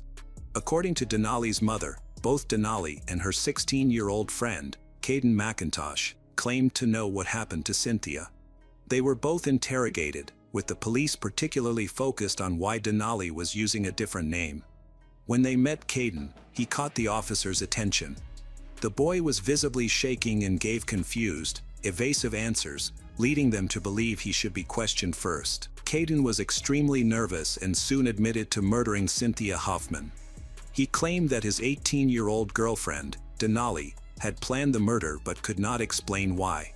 Denali was uncooperative from the start, avoiding communication with investigators, refuting Caden's account, and presenting an alternate narrative. She stated that she, Caden, and Cynthia went to Thunderbird Falls after school for a photo shoot. They intended to create a unique scene that involved using tape and ropes to stage a kidnapping, with Cynthia's mouth taped and her hands bound. Denali admitted that she carried a gun for self-defense, and all participants in the plan were aware of this. She recounted that at one point, Caden took the gun, aimed it at Cynthia, and attacked her in the back of the head without any clear reason. Denali said she was shocked and confused afterward, unsure of how to respond. The group simply disposed of the body in the water and left, as Caden commanded her to do so in a threatening manner, which intimidated her into compliance. She felt it wasn't worth informing the police to avoid causing a panic, worried that she might become another victim. Additionally, she couldn't provide any information about a motive for the murder. There were no known conflicts among them, and no one had witnessed such cruelty before. As a result of the statements, Caden McIntosh was charged with murdering Cynthia Hoffman. Criminologists examined the crime scene, and forensic experts conducted an autopsy. This led to the collection of enough evidence to reconstruct the events of June 2nd. However, the stories told by the young people at the police station contained many inconsistencies, particularly regarding the motive, which remained unclear. The mystery was clarified when law enforcement accessed Denali's mobile phone. They discovered that she was not just a witness to the murder, but also involved in it. The situation became clearer after examining her messages. After Cynthia's death, Denali posted on social media, "Oh, look what we just did," directed at someone named Tyler. This message was shockingly cynical and cruel, revealing not a grieving best friend but rather a brutal killer who took pride in her actions.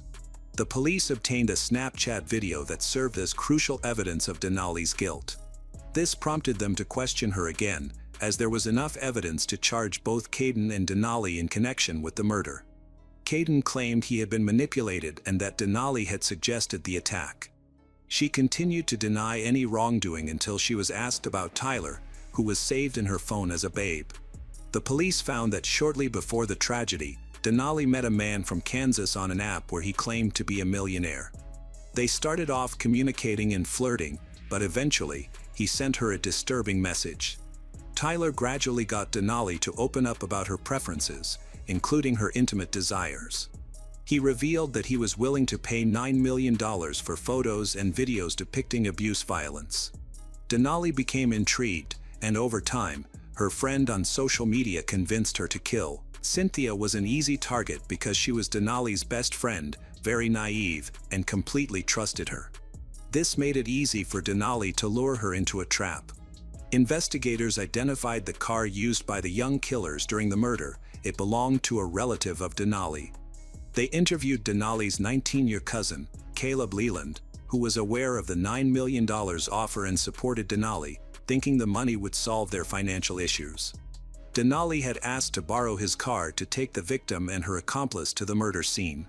In return, she promised him $500,000.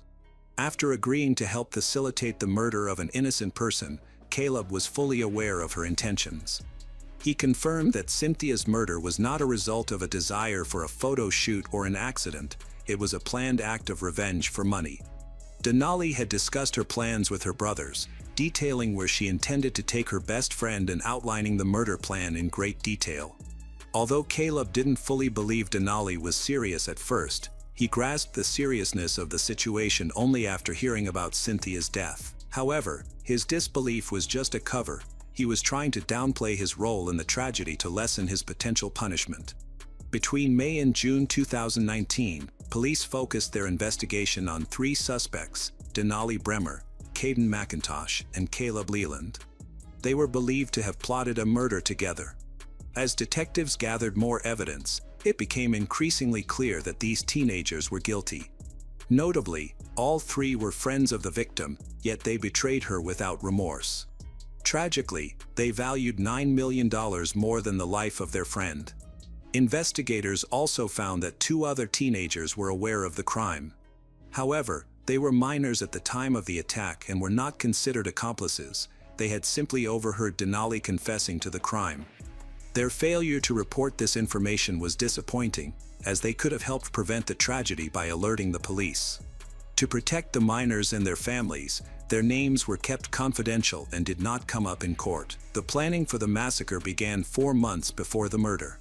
On June 2, 2019, the juvenile offenders launched their attack.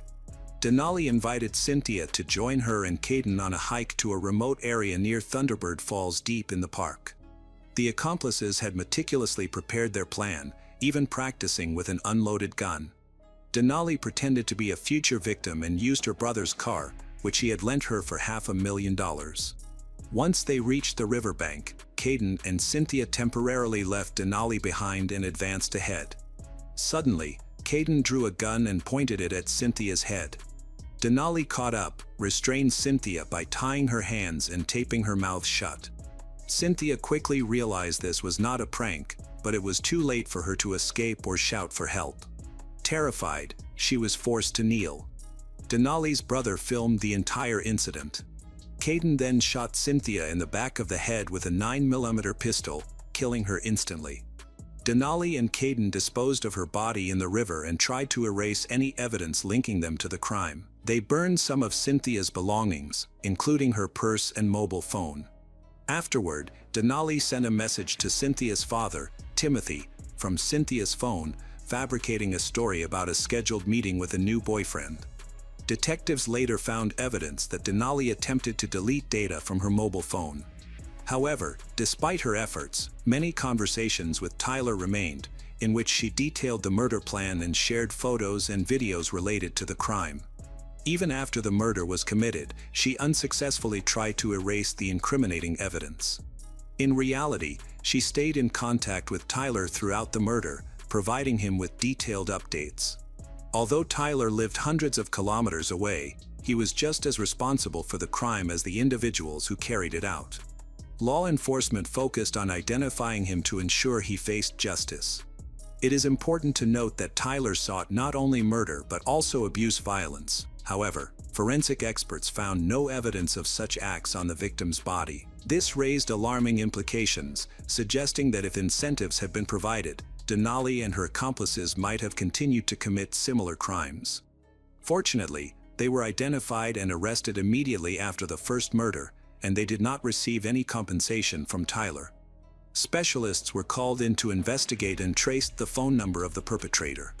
It was revealed that Tyler was not in Kansas, but in Indiana. The actual mastermind behind the brutal crime was Darren Schillmiller, who grew up in New Salisbury. He had been exchanging photos with Denali for a while, but he had not sent her any pictures of himself.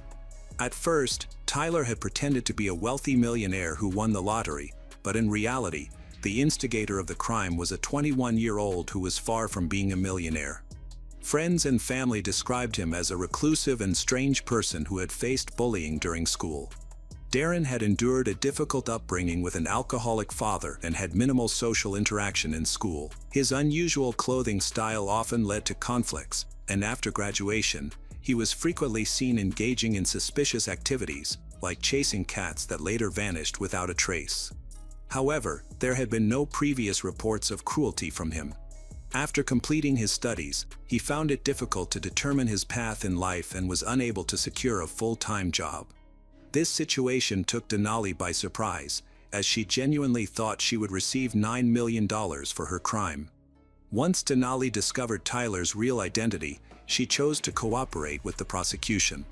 She revealed that she had been in an online relationship with Tyler for several months, during which he used pictures of an unrelated person from the internet to deceive her. This manipulation led her to be misled by the future killer. Denali expressed her desire to resolve her problems, and those of her family, through money, having dealt with her friend. However, this was not the only troubling request from the millionaire's friend. According to her, he urged her to commit abuse violence against 2 children, intending to use a 14-year-old and an 8-year-old boy for this purpose. They were meant to suffer and die in pain, enduring torture, abuse. Fortunately, this horrific plan never came to fruition. When the police arrived at Darren's door, he was taken aback and promptly confessed to everything. He admitted to having been in contact with Denali for several months, realized that she was easily influenced and manipulated. Consequently, this quiet, deceitful man convinced himself that he could take someone's life through another person. Denali acknowledged that she remained influenced by Tyler, even after he refused to finance the initial massacre. They continued to have faith in him, waited for payment, and naively hoped for a better life ahead. Meanwhile, Tyler manipulated them, holding on to their trust while blackmailing them with incriminating evidence of the murder. He then demanded more killings and continued his threats. Fortunately, law enforcement apprehended the entire gang before further harm could be done. The prosecutor's office charged all those involved in the massacre with conspiracy and premeditated murder. The 2 youngest participants, whose identities were never revealed, were also accused of being complicit because they hid the murderers' identities. They never even informed her parents, despite having the chance to potentially save her. The crime that occurred in Alaska gained significant media attention, sparking public outrage. Journalists were eager for a sensational story, which created challenges for the victim's family. The relatives of the young offenders also faced severe repercussions, including numerous threats and genuine fears for their safety. Cynthia's family mourned her loss, lamenting that her trusting nature and vulnerability, stemming from her developmental delays, ultimately led to her suffering. With the same level of intelligence as a 12-year-old, she believes she is surrounded by trustworthy individuals. Many people who knew Darren spoke to the media and the police about him. Several of his classmates described him as a strange teenager who was withdrawn and struggled to fit in. It was not surprising that he grew into a cruel internet troll with violent intentions. Detectives discovered a significant amount of incriminating material on his computer, including numerous files of child abuse, which led to additional charges against him. He also showed a disturbing desire for cruelty and torture. Evidence revealed that Denali was not the first victim of this liar. He used various social networks and messaging apps to create fake accounts, deceiving teenagers and even children. Initially, his actions were limited to obtaining obscene images, but feeling untouchable, he escalated his behavior. Over several years, he lured dozens of girls and women into his traps. Some of the victims, from whom he extorted obscene photos, testified in court. Once he received the first image, he began to blackmail them for more. Fortunately, many prior victims managed to escape Darren's grasp, partly due to police threats. Unfortunately, this was not the case for Denali, whom Darren acknowledged was the most naive of his victims. Denali and his accomplices were involved in one of the most serious crimes in Alaskan history, the brutal murder of Cynthia Hoffman. This tragic event highlighted themes of betrayal, greed, and folly. Cynthia fell victim to an online manipulator, failing to verify his identity, and ultimately led 4 others into the murder. The case remained confidential, but the lives of everyone involved were forever altered. In February 2023, Denali Bremer, 23, pleaded guilty to first-degree murder after charges of conspiracy to commit murder, solicitation to commit murder, tampering with evidence, and second-degree murder were dismissed. Nearly a year later, her sentencing will take place over 3 days in January and February 2024. The 99-year sentence is the maximum the court is allowed to impose, according to a press release from the Alaska Department of Justice. Caleb Leland, who provided the car for the crime, pleaded guilty to second-degree murder in November 2023 and was sentenced to 30 years in prison in August 2024. On May 17, 2024, Caden McIntosh, 21, pleaded guilty to the murder of Cynthia. Anchorage Superior Court Judge Andrew Peterson accepted Caden's guilty plea to 1 count of second-degree murder. All other counts were dismissed as part of the agreement. The court will decide Caden's sentence at a sentencing hearing. The agreement between the parties allows the court to sentence Caden to a prison term of 30 to 85 years. Sentencing is scheduled to begin on November 14, 2024, before Judge Peterson and is expected to last 2 days. Caden is currently in the custody of the Alaska Department of Corrections and is no longer eligible for release under the terms of his release. Darren Showmiller, who solicited the murder, was 25 when his trial began. He chose not to defend himself, allowing his lawyer to read a statement to the jury. Darren admitted to making a grave mistake that led to the death of an innocent girl, expressing remorse and asking for forgiveness from her family. However, these words did not sway the jury, and he was sentenced to 99 years in prison for his actions that destroyed multiple lives. Every year on the anniversary of Cynthia's death, her father organizes a motorcycle ride to celebrate. Timothy Hoffman, 58, was among those attending the event on June 2, 2024, when friends and family gathered to remember Cynthia. However, he lost control of his motorcycle and died in the accident.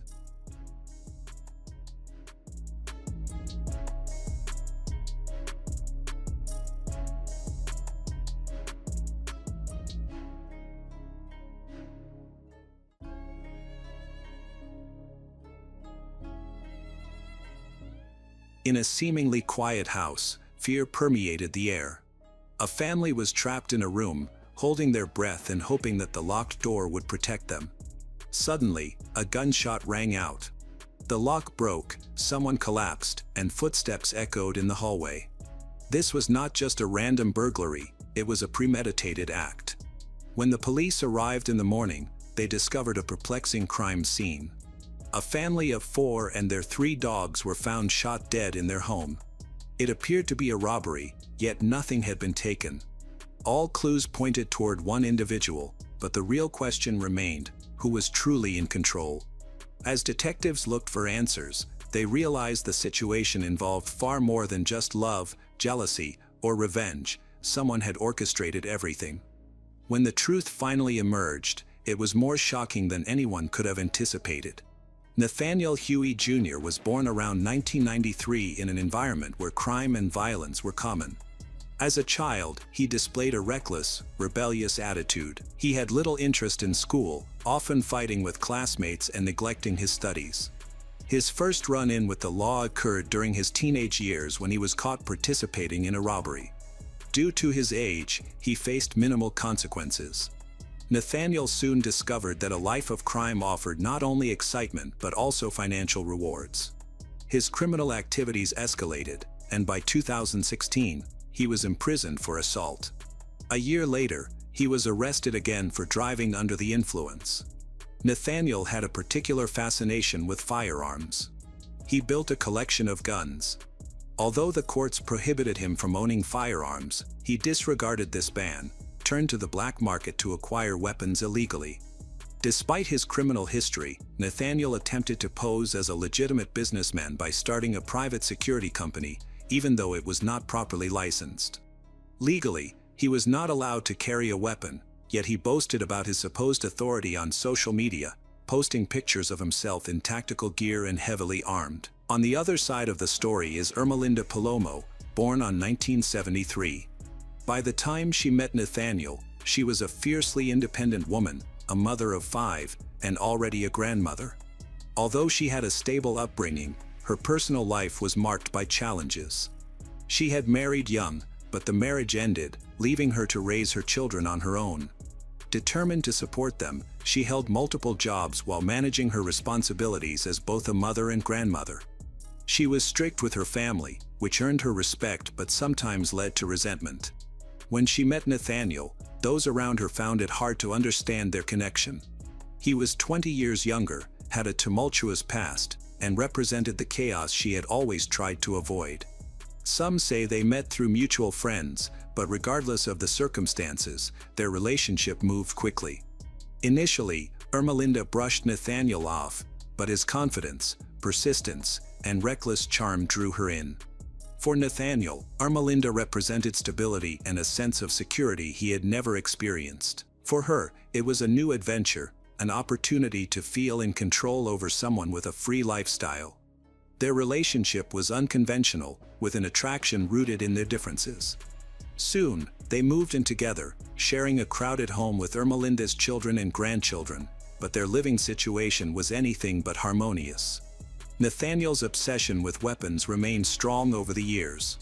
Despite legal restrictions, he continued to buy and show off firearms, making secret deals and finding loopholes to justify his actions. For him, guns were not just a collection, they were a part of who he was. He always carried a weapon, even inside the house, frequently took apart and cleaned his firearms on the kitchen table. At first, Ermelinda paid little attention to this behavior. She was more focused on the money he made than the legality of his actions. However, as time passed, she began to realize that Nathaniel's interests went beyond financial gain.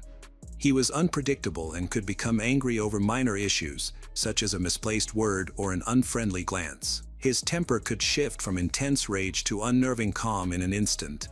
Cristiana Espinoza, one of Ermelinda's daughters, was the first to express concern. Unlike others who ignored the warning signs, she recognized Nathaniel for who he really was, a dangerous man. She noticed how he talked about violence, carried himself with arrogance, and never tolerated being contradicted. But what scared her the most was how quickly he could lose control. By 2021, Nathaniel and Ermelinda had been living together for 6 years. On the surface, their relationship appeared stable, but its foundation had deteriorated long ago. Nathaniel had always been unfaithful, and his affairs had become routine. He used social media to meet new women, engaged in secretive conversations, and carefully deleted his messages. Often, he would leave late at night, providing vague excuses about work or meetings. Ermelinda would wake up in the middle of the night to find him gone. He would return by dawn without any explanation. Nathaniel never feared being caught. He thought Ermelinda either wouldn't discover his infidelities or wouldn't confront him if she did. He mistakenly believed he had all the control, not recognizing Ermelinda's true strength. At first, Ermelinda chose to overlook the warning signs, but soon the evidence became too clear to ignore. His late nights, secretive messages, and newfound obsession with his appearance all indicated something troubling. Her fears were confirmed when she saw a suspicious message pop up on his phone, leaving no room for doubt. Rather than confronting him right away, Ermelinda decided to gather evidence. If Nathaniel thought he was safe from consequences, he was about to find out otherwise. She began monitoring him closely, observing his movements, noting his habits, and even checking his messages when he wasn't paying attention. Before long, she could tell when he was lying, when he was trying to cover his tracks, and when he was sneaking off for yet another secret meeting. With each new revelation, her anger grew stronger. She realized she had two options: to leave him behind and erase him from her life, or to make him regret every decision that led to this moment. The more she considered it, the clearer her resolve became. She refused to be just another woman he discarded. If she wanted to make him feel pain, she had to be strategic. Instead of erupting into an argument, she decided on a different approach. She would make him feel cornered. She planned to turn his own life against him. Ermelinda's plan began with deception. She created fake social media accounts, selecting photos and inventing identities to construct believable personas. She studied online scams to learn how to manipulate and deceive effectively. This included understanding threats, the structure of underground networks, psychological tactics. Her most powerful tool was information. She figured out how to track locations, access hidden data, and manipulate the digital landscape in ways Nathaniel would not anticipate. Then, she initiated her scheme. Her first contact with Nathaniel came through a woman who seemed genuinely interested in him. As expected, he fell for it and responded eagerly, unaware that he was entering Ermelinda's trap. Initially, their conversations appeared harmless, consisting of light flirtation. However, she began to drop hints about his life that she shouldn't have known, leading him to believe someone was monitoring him. The tipping point came when she sent him a message with his real-time location. This left Nathaniel unsettled. Ermelinda could see the change in his demeanor as he started looking over his shoulder and checking his surroundings. But her tactics were far from over. The next phase of deception brought in new individuals. Nathaniel began receiving messages from various people. Some were threatening, while others falsely claimed to offer him protection. They contacted him through different platforms and phone numbers, without any clear pattern. Some messages demanded money, while others warned him to avoid certain locations. A few suggested that he was already involved in something much larger than himself. This confusion was intentional. His behavior changed almost overnight. He became restless and anxious, avoided answering unknown calls, constantly checked his surroundings, and even asked Ermelinda to drive him around to ensure he wasn't being followed. He changed his passwords and deleted messages, trying to rid himself of the unseen threat. However, the more he attempted to escape, the more entangled he became in Ermelinda's scheme. She observed with satisfaction as paranoia consumed him. Unbeknownst to him, the real danger was lurking right under his roof. In May 2023, a new woman entered Nathaniel's life, Zoraida Bartolome, one of his co-workers. Zoraida was already entangled in her own complicated situation. She was married with 2 children but was unhappy at home. She had cheated in the past and didn't feel guilty about it, believing that her own happiness was more important than being loyal.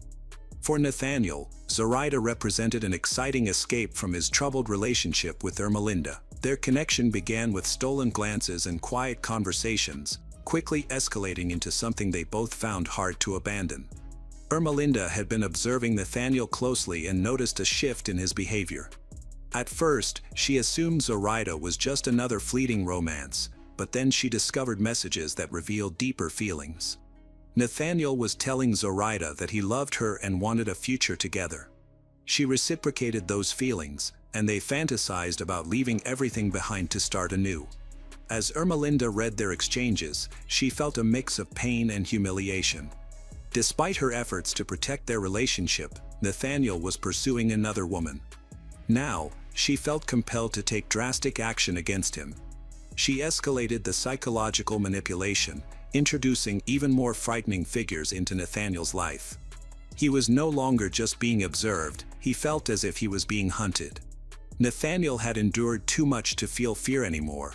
He had survived the worst, or so he thought. Now, all that mattered to him was Zoraida. Leaving her was not an option. For the first time, he wasn't merely hiding an affair, he was fighting for it. Ermelinda noticed this change in him. If she couldn't break Nathaniel directly, she would aim to destroy Zoraida instead. Her first tactic was to undermine Zoraida's stability. Using her network of fake accounts, she contacted Zoraida's husband, Alberto Rolón.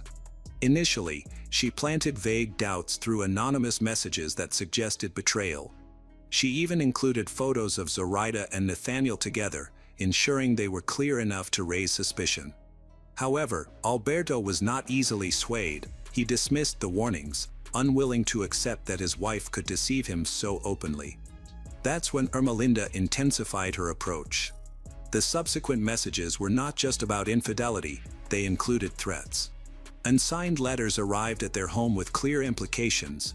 If Alberto did not take action, his family would be in danger. Alberto began to observe Zoraida more intently. The tension in their home was exactly as Ermelinda had intended. However, Nathaniel was still unwilling to let go. Even as paranoia invaded his life, he held on to Zoraida as if she were his last hope. Ermelinda manipulated his perceptions, convincing him that Zoraida was providing information to the people spying on him. She crafted a story so believable that even Nathaniel began to doubt his own reality. Using fake accounts, she sent messages from imaginary informants, all suggesting the same idea. Zoraida wasn't just a woman Nathaniel had fallen for, she was working against him and was the source of the ongoing threats. Nathaniel's paranoia took over him completely.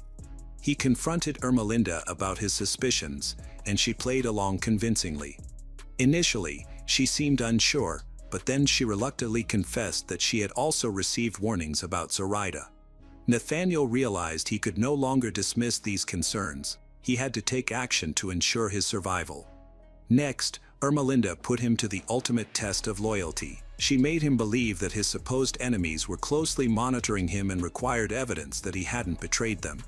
The only way he could prove his loyalty was by making a crucial decision himself: kill Zoraida.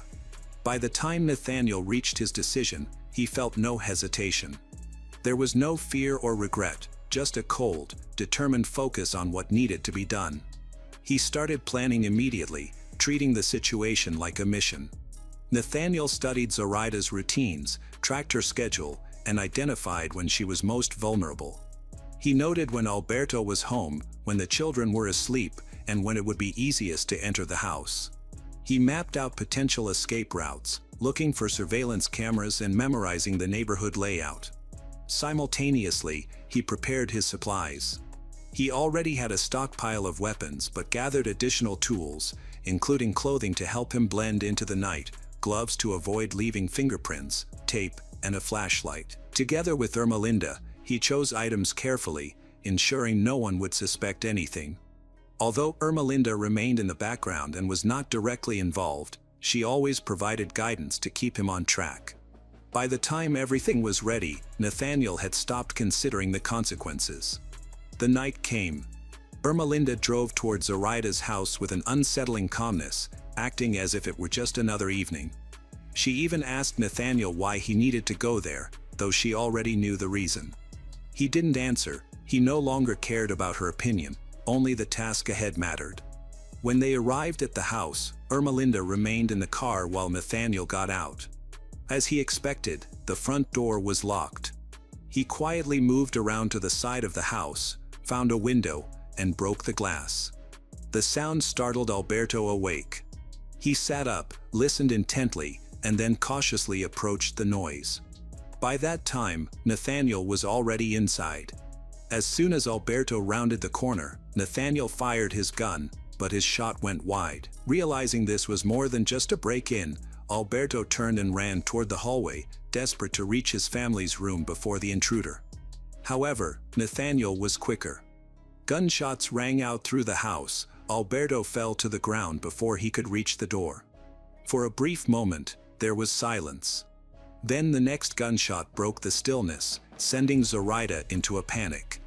Without thinking, she rushed to the bedroom, pulling her children along, and slammed the door shut, locking it behind her. She knew Nathaniel was inside and was unsure how many others he was with, but her priority was to keep her family safe.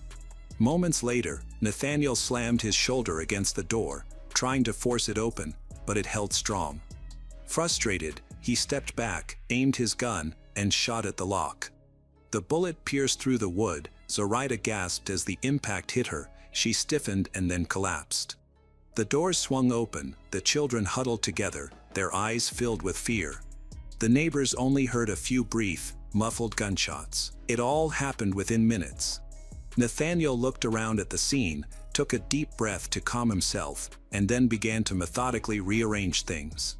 He flipped over furniture, opened drawers, and scattered valuable items on the floor to make it appear as though a robbery had taken place. Once he finished, he stepped over the bodies and exited into the night. Ermelinda was waiting for him in the car. She didn't need to ask how it went, her expression said it all. They drove away silently, leaving the chaos behind. The sounds had awakened the neighborhood, and after a few minutes, someone finally summoned the courage to call 911. Soon after, sirens filled the street. Officers arrived to find shattered glass, a broken door, and clear signs of a break-in. Inside, the bodies revealed a much darker story than just a failed robbery.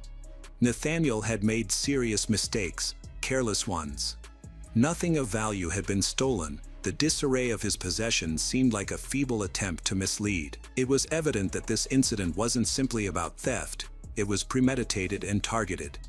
By morning, detectives were connecting the crime to Nathaniel Huey, the only person with a motive. At Zoraida's workplace, everyone knew about their affair. It hadn't been a secret.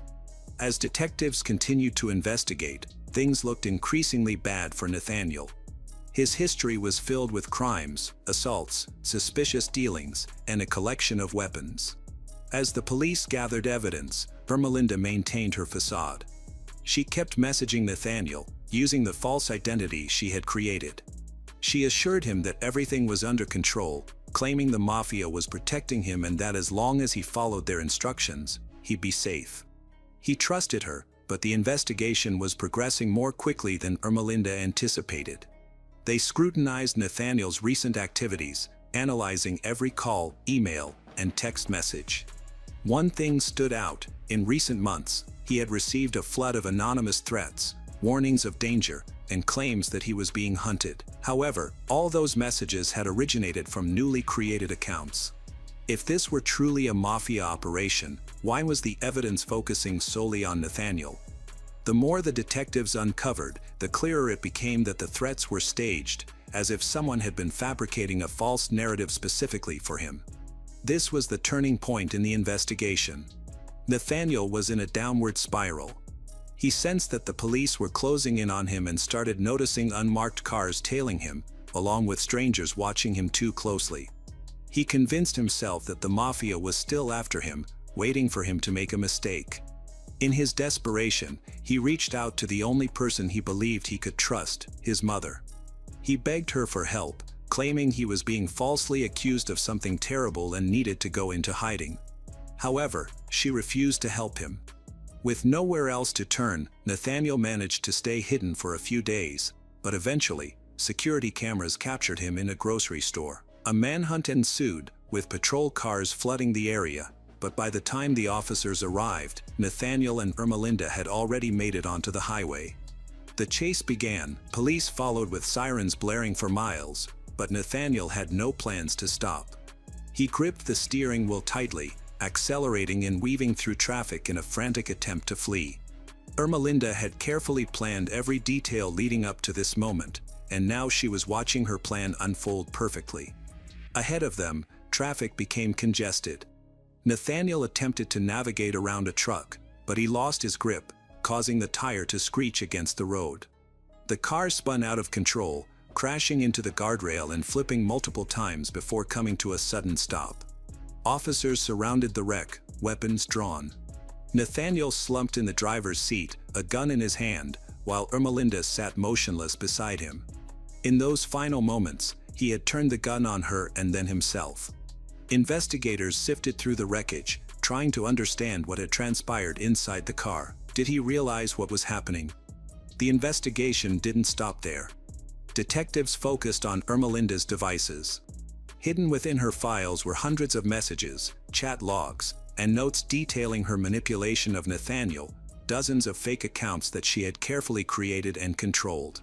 She had constructed this elaborate scheme. She understood how to break a person's will and instill fear so deeply that they would do anything to escape it. And it had worked. Nathaniel had never been in danger. There was no mafia. The true enemy had been sitting right beside him all along. In the end, the case was closed, but one question lingered. Did Nathaniel understand the situation before he took action?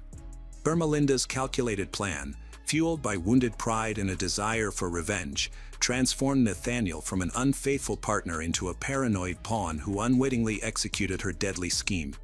The Romeoville murders, disguised as a robbery, revealed the devastating consequences of unchecked emotions and hidden motives. As the investigation uncovered Ermelinda's intricate web of lies, it left one lingering question unanswered. Did Nathaniel ever glimpse the truth behind his actions, or did he remain trapped in her illusions until the end?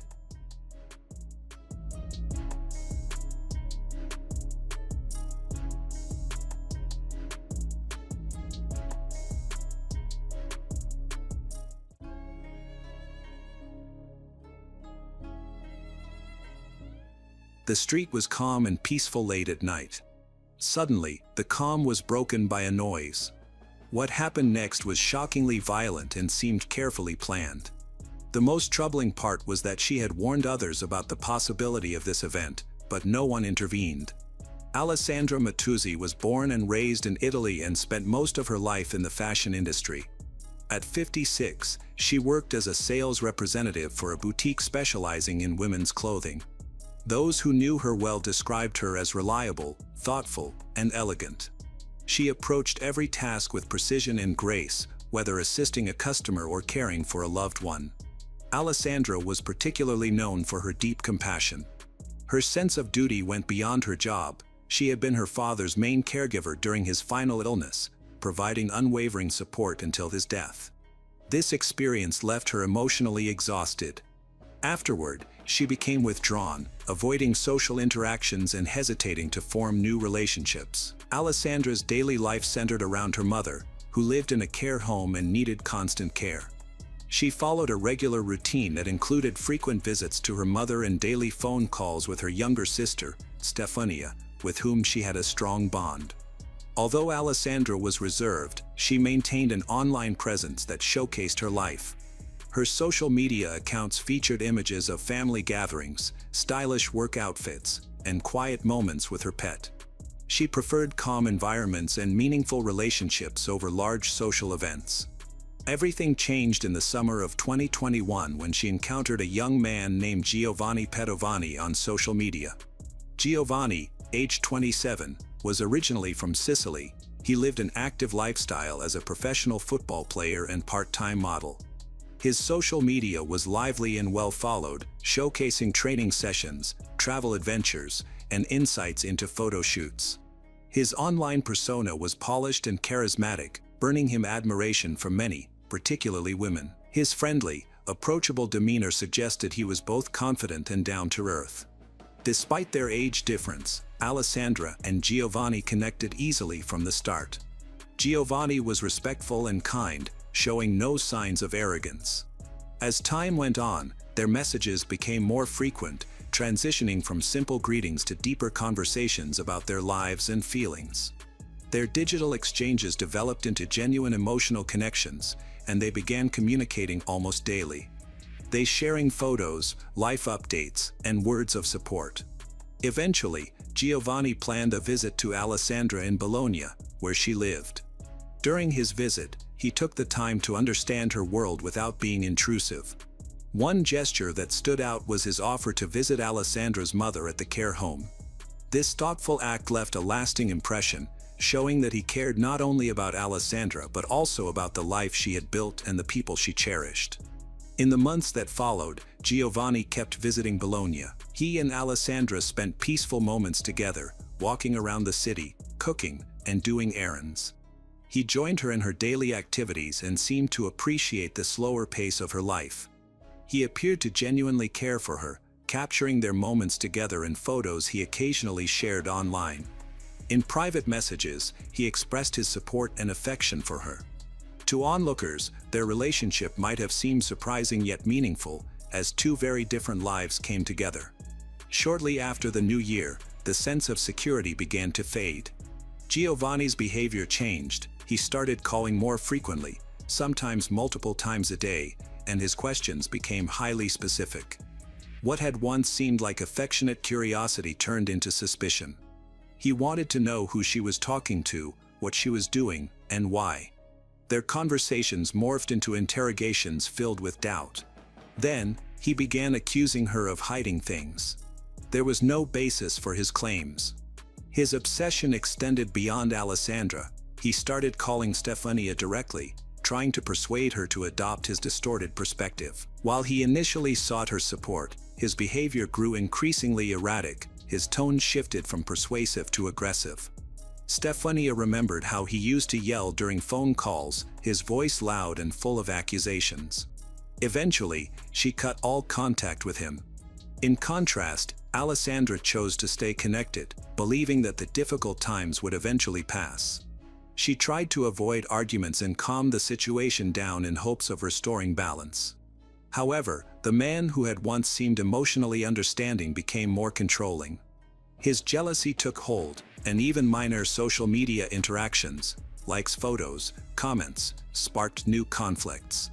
He demanded explanations for every little thing. As his obsession grew, so did his need for control. He began calling her at all hours of the night, and his messages shifted from sweet to overwhelming, and often filled with frustration or regret. Alessandra's sense of peace was shattered. His unpredictable moods drained her, and his expectations were unrealistic. Yet, he continued to intrude into her life in increasingly invasive ways. In early 2022, the situation worsened for Alessandra. After one of her visits, she discovered she was locked out of her email and social media accounts. When she tried to recover them, she found that the new passwords contained clues and references linked to Giovanni, making her suspect he had accessed her computer. The more she investigated, the more alarming things became. Her WhatsApp account was connected to a foreign device, and spyware was later found on her phone. This spyware allowed Giovanni not only to monitor her but also to read her messages, check her call logs, track her location in real time. His surveillance was intentional and methodical. Alessandra's suspicions were confirmed when Giovanni started mentioning private conversations she had never disclosed to him. He was aware of who she had communicated with and when. He challenged her with distorted interpretations of her online interactions, convinced she was being unfaithful despite having no evidence. His delusions intensified, and he demanded constant proof of her location, short videos every 10 minutes showing where she was and who she was with. When Alessandra refused to comply, he erupted in anger, threatening to end their relationship, accuse her of betrayal, or overwhelm her with messages until she complied. His demeanor became cold, controlling. Alessandra felt she was no longer an equal partner in the relationship. Instead, she felt watched, judged, and trapped. Giovanni's actions took a terrifying turn when he gained access to Alessandra's home surveillance system. He even sent a screenshot of her inside her apartment to her, revealing he had been watching her in what she thought was a safe space. By mid-2022, Giovanni's behavior became overtly predatory. He not only monitored her online but also started to follow her in person. He loitered around her apartment building in Bologna, appearing at strange hours without any notice.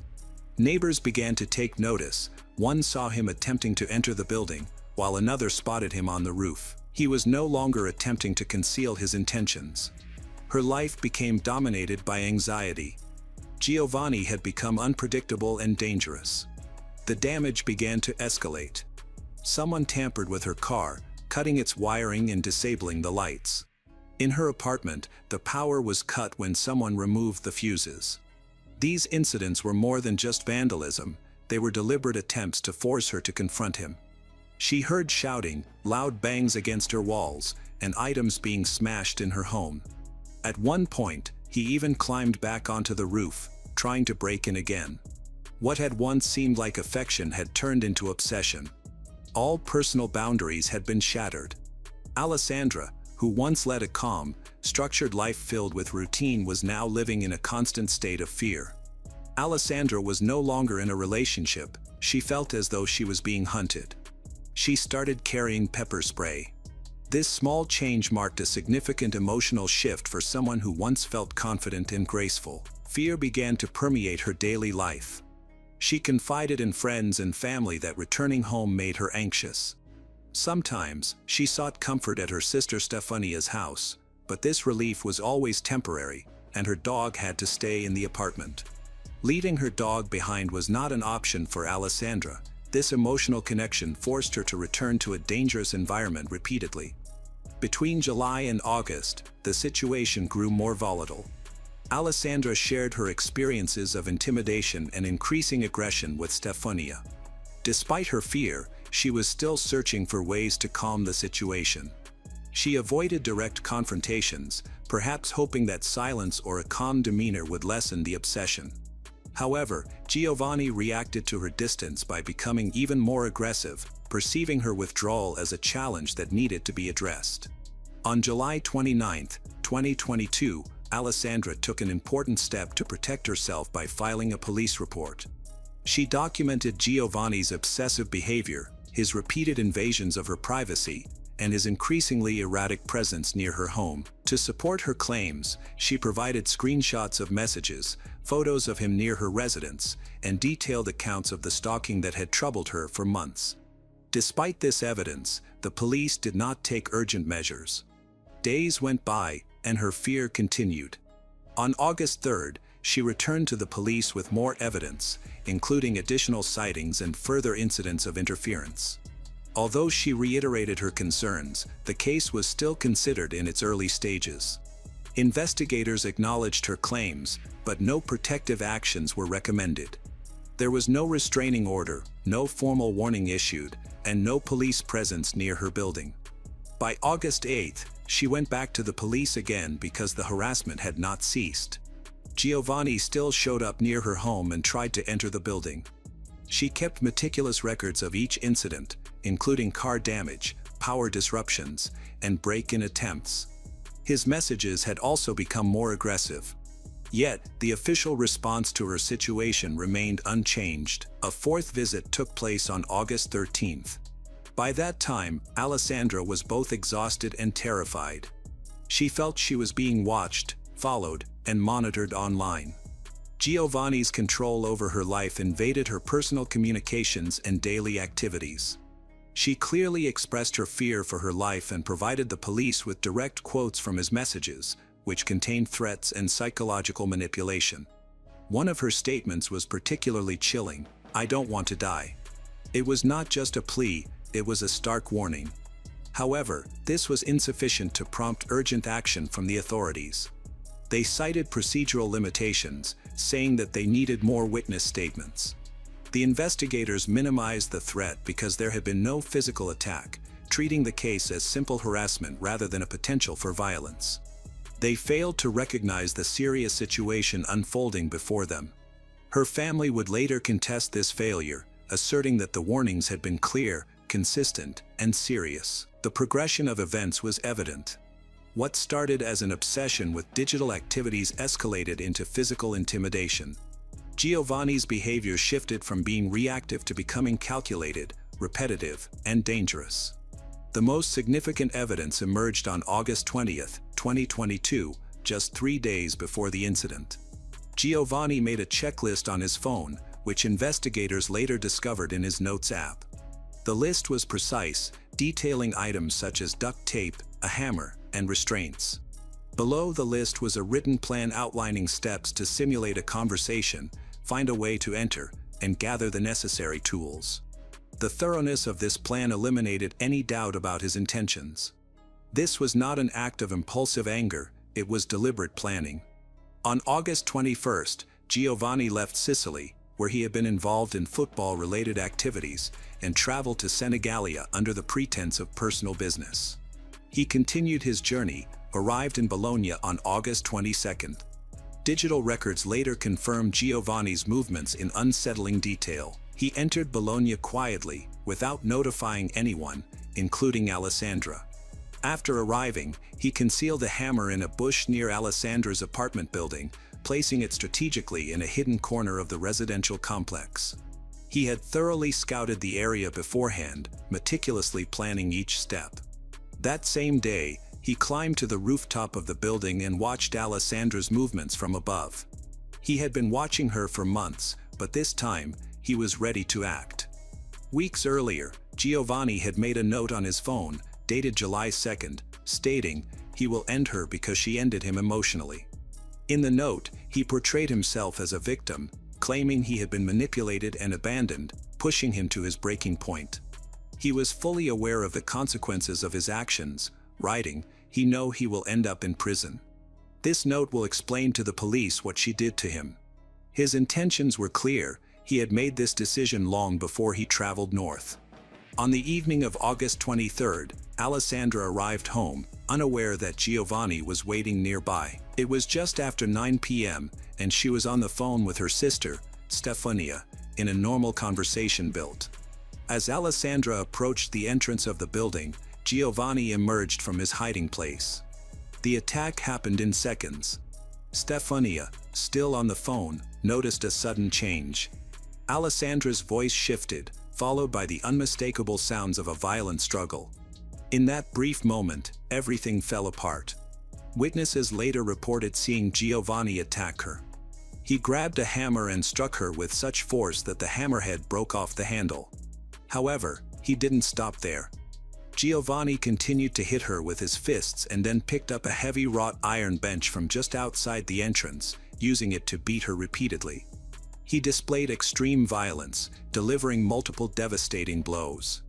Forensic reports later indicated that she had suffered over 20 traumatic injuries. Alessandra had visible injuries on her skull, chest, arms, and legs, showing evidence of a brutal assault. Her body was found with signs of blunt force trauma, severe fractures, and indications that she had been dragged on the ground. Despite the loud noises and chaos, Giovanni made no attempt to flee. When the police arrived, he was calmly sitting by the front door of the building, waiting. Officers noted his eerie composure.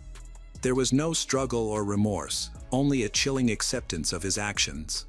Alessandra was taken to the hospital, but unfortunately, it was too late. Her injuries were severe, and she died shortly after arriving. The evidence was indisputable. His actions were deliberate, and he made no attempt to hide what he had done. The precision in his timing and the weapon's location revealed clear premeditation. Witnesses described him as quick and confident, as if he had rehearsed the act numerous times in his mind. Stefania's phone call, along with both physical and digital evidence, was essential for piecing together the timeline of events. The entire attack lasted just a few minutes, but it followed months of carefully planned psychological abuse. After his arrest, Giovanni was moved to a psychiatric facility. Initially, he chose to remain silent but later made statements blaming Alessandra for what happened, claiming she caused him emotional pain and had broken him. Investigators, however, recognized this as an attempt to mislead. The crime was clearly planned, documented, and carried out with disturbing precision. Although his defense team requested a psychiatric evaluation, court-appointed experts determined that he was fully aware of his actions. He showed obsessive and controlling behavior but did not qualify for an insanity defense. His mental state was intact, and he acted with intent. During sentencing, Giovanni spoke briefly, describing his experience as a nightmare. He told the court that if they considered him sane, he deserved the maximum penalty. He attempted to portray himself as a broken man, but the court was unaffected by his claims. His attempt to blame his victim fell apart under the weight of the evidence. On February 12, 2024, Giovanni Padovani was found guilty of stalking and the premeditated murder of Alessandra Mattuzzi. He was sentenced to life in prison. The court highlighted several aggravating factors: the cruelty of the attack, his lack of remorse, and the extensive psychological abuse that occurred before the crime. The consequences extended beyond the courtroom. Following Alessandra's death, a surge of online hostility targeted her on social media. Mean comments overwhelmed news articles, with strangers criticizing her looks, clothing, and age, as well as the age difference between her and Giovanni. Some even implied that she had provoked his actions. One of the most alarming remarks came from Donatello Alberti, was then director of Croce Bianca of Ferrara, who suggested that her appearance justified Giovanni's jealousy. The backlash was swift, resulting in Alberti's immediate removal from his position. Alessandra's family responded by filing complaints against 5 individuals for their online harassment. In an unusual move, the Bologna prosecutor's office initiated an investigation into this cyber harassment. This case set a significant legal precedent in Italy, marking one of the first times digital defamation against a deceased victim was prosecuted on such a scale. In the view of both the court and the public, Giovanni's actions were not only murder but also the final result of a prolonged campaign of control, psychological, digital, and physical, a heartbreaking example of a system that failed to intervene in time. Experts later recognized his behavior as classic Othello syndrome, a psychological condition characterized by delusional jealousy. Unlike normal jealousy, this disorder involves persistent, irrational thoughts and doubts about a partner's fidelity, along with an inability to accept reality. In severe cases, it can lead to violence, as was the tragic outcome for Alessandra, who lost her life due to this condition. Alessandra Mattuzzi's life, defined by compassion and grace, was cruelly ended on August 23, 2022, by Giovanni Padovani's calculated violence, despite her desperate pleas for protection. While his life sentence on February 12, 2024, delivered justice, it could not erase the pain of her family, particularly her sister Stefania, nor the sting of a system that failed to act on her warnings. Alessandra's legacy as a devoted daughter, sister, and professional endures, her warmth forever etched in the hearts of those she loved. Her family's fight against post-murder cyber harassment, culminating in a groundbreaking Italian legal precedent, has sparked vital conversations about digital abuse and victim blaming. Though her loss remains a stark reminder of unchecked stalking and domestic violence, Alessandra's memory fuels a call for stronger protections to ensure no one else suffers her fate.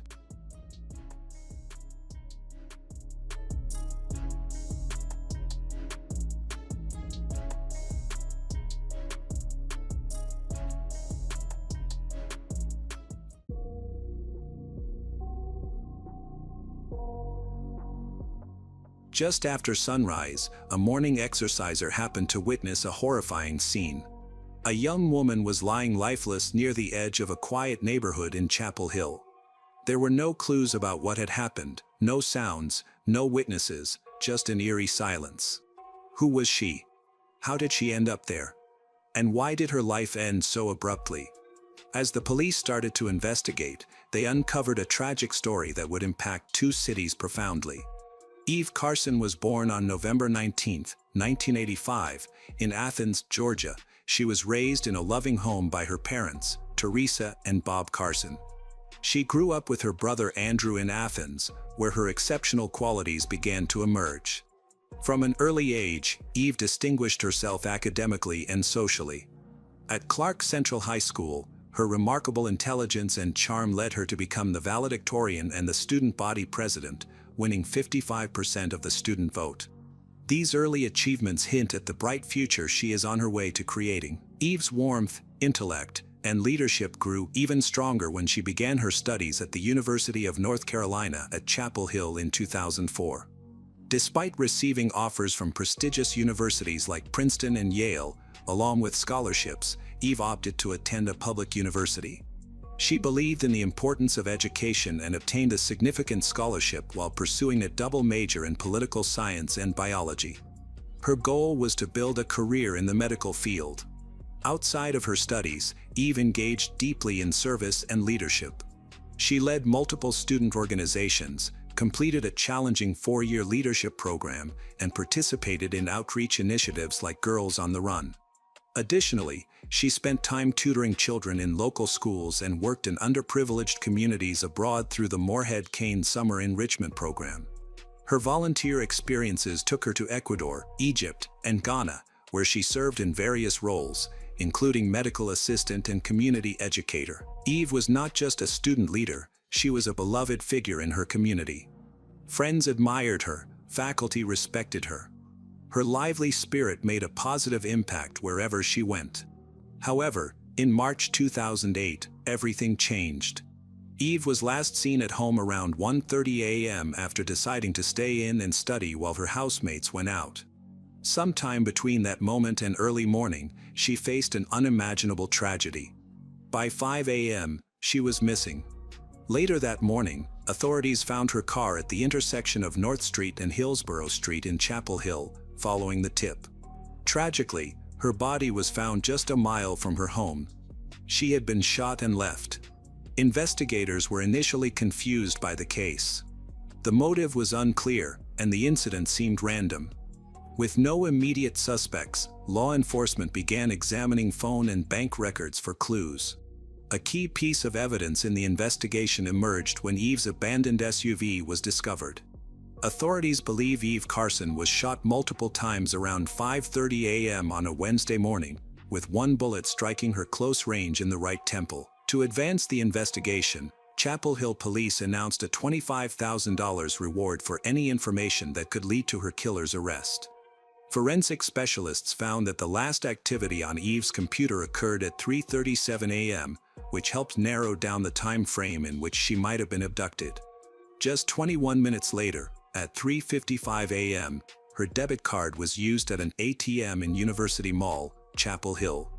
The ATM recorded several transactions, including one that successfully withdrew the maximum daily limit of $700, while 5 additional attempts failed. Fortunately, the ATM surveillance system captured grainy images of the person using the card. The footage showed a young male wearing a black hoodie and cap, and in one frame, there seemed to be a second figure in the back seat of the car, possibly Eve, although the image was too unclear to confirm. At 4:44 a.m., another attempt was made to withdraw money, but no cameras captured the event. Less than 30 minutes later, Eve was shot and killed. However, her debit card was used again that day at 12:39 p.m., with 2 transactions made at a mini-mart on Moorhead Avenue in Durham. Over the next 2 days, several more suspicious transactions occurred, leading to a crucial piece of evidence. On March 7th, at 12:54 a.m., another surveillance camera captured another man attempting to use Eve's card. This individual was clearly not the same as the person filmed at the University Mall ATM, making him a second key suspect.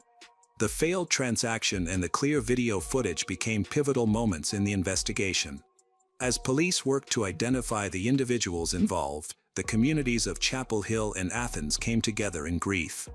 Eve Carson was buried on March 9, 2008, and her funeral was attended by hundreds of people. At the University of North Carolina, thousands paid their respects with a moment of silence. Initially, the investigation progressed slowly, despite having several images of the suspects. However, on March 12, just 1 week after Eve's murder, authorities received a promising tip. They identified a man who resembled a suspect from the surveillance video as 21-year-old Demario James Atwater. Atwater had a troubled past, with 2 prior felony convictions, making him familiar with the criminal justice system. He had violated parole and committed additional offenses while under supervision, and he was due to appear in court just 2 days before Eve's murder.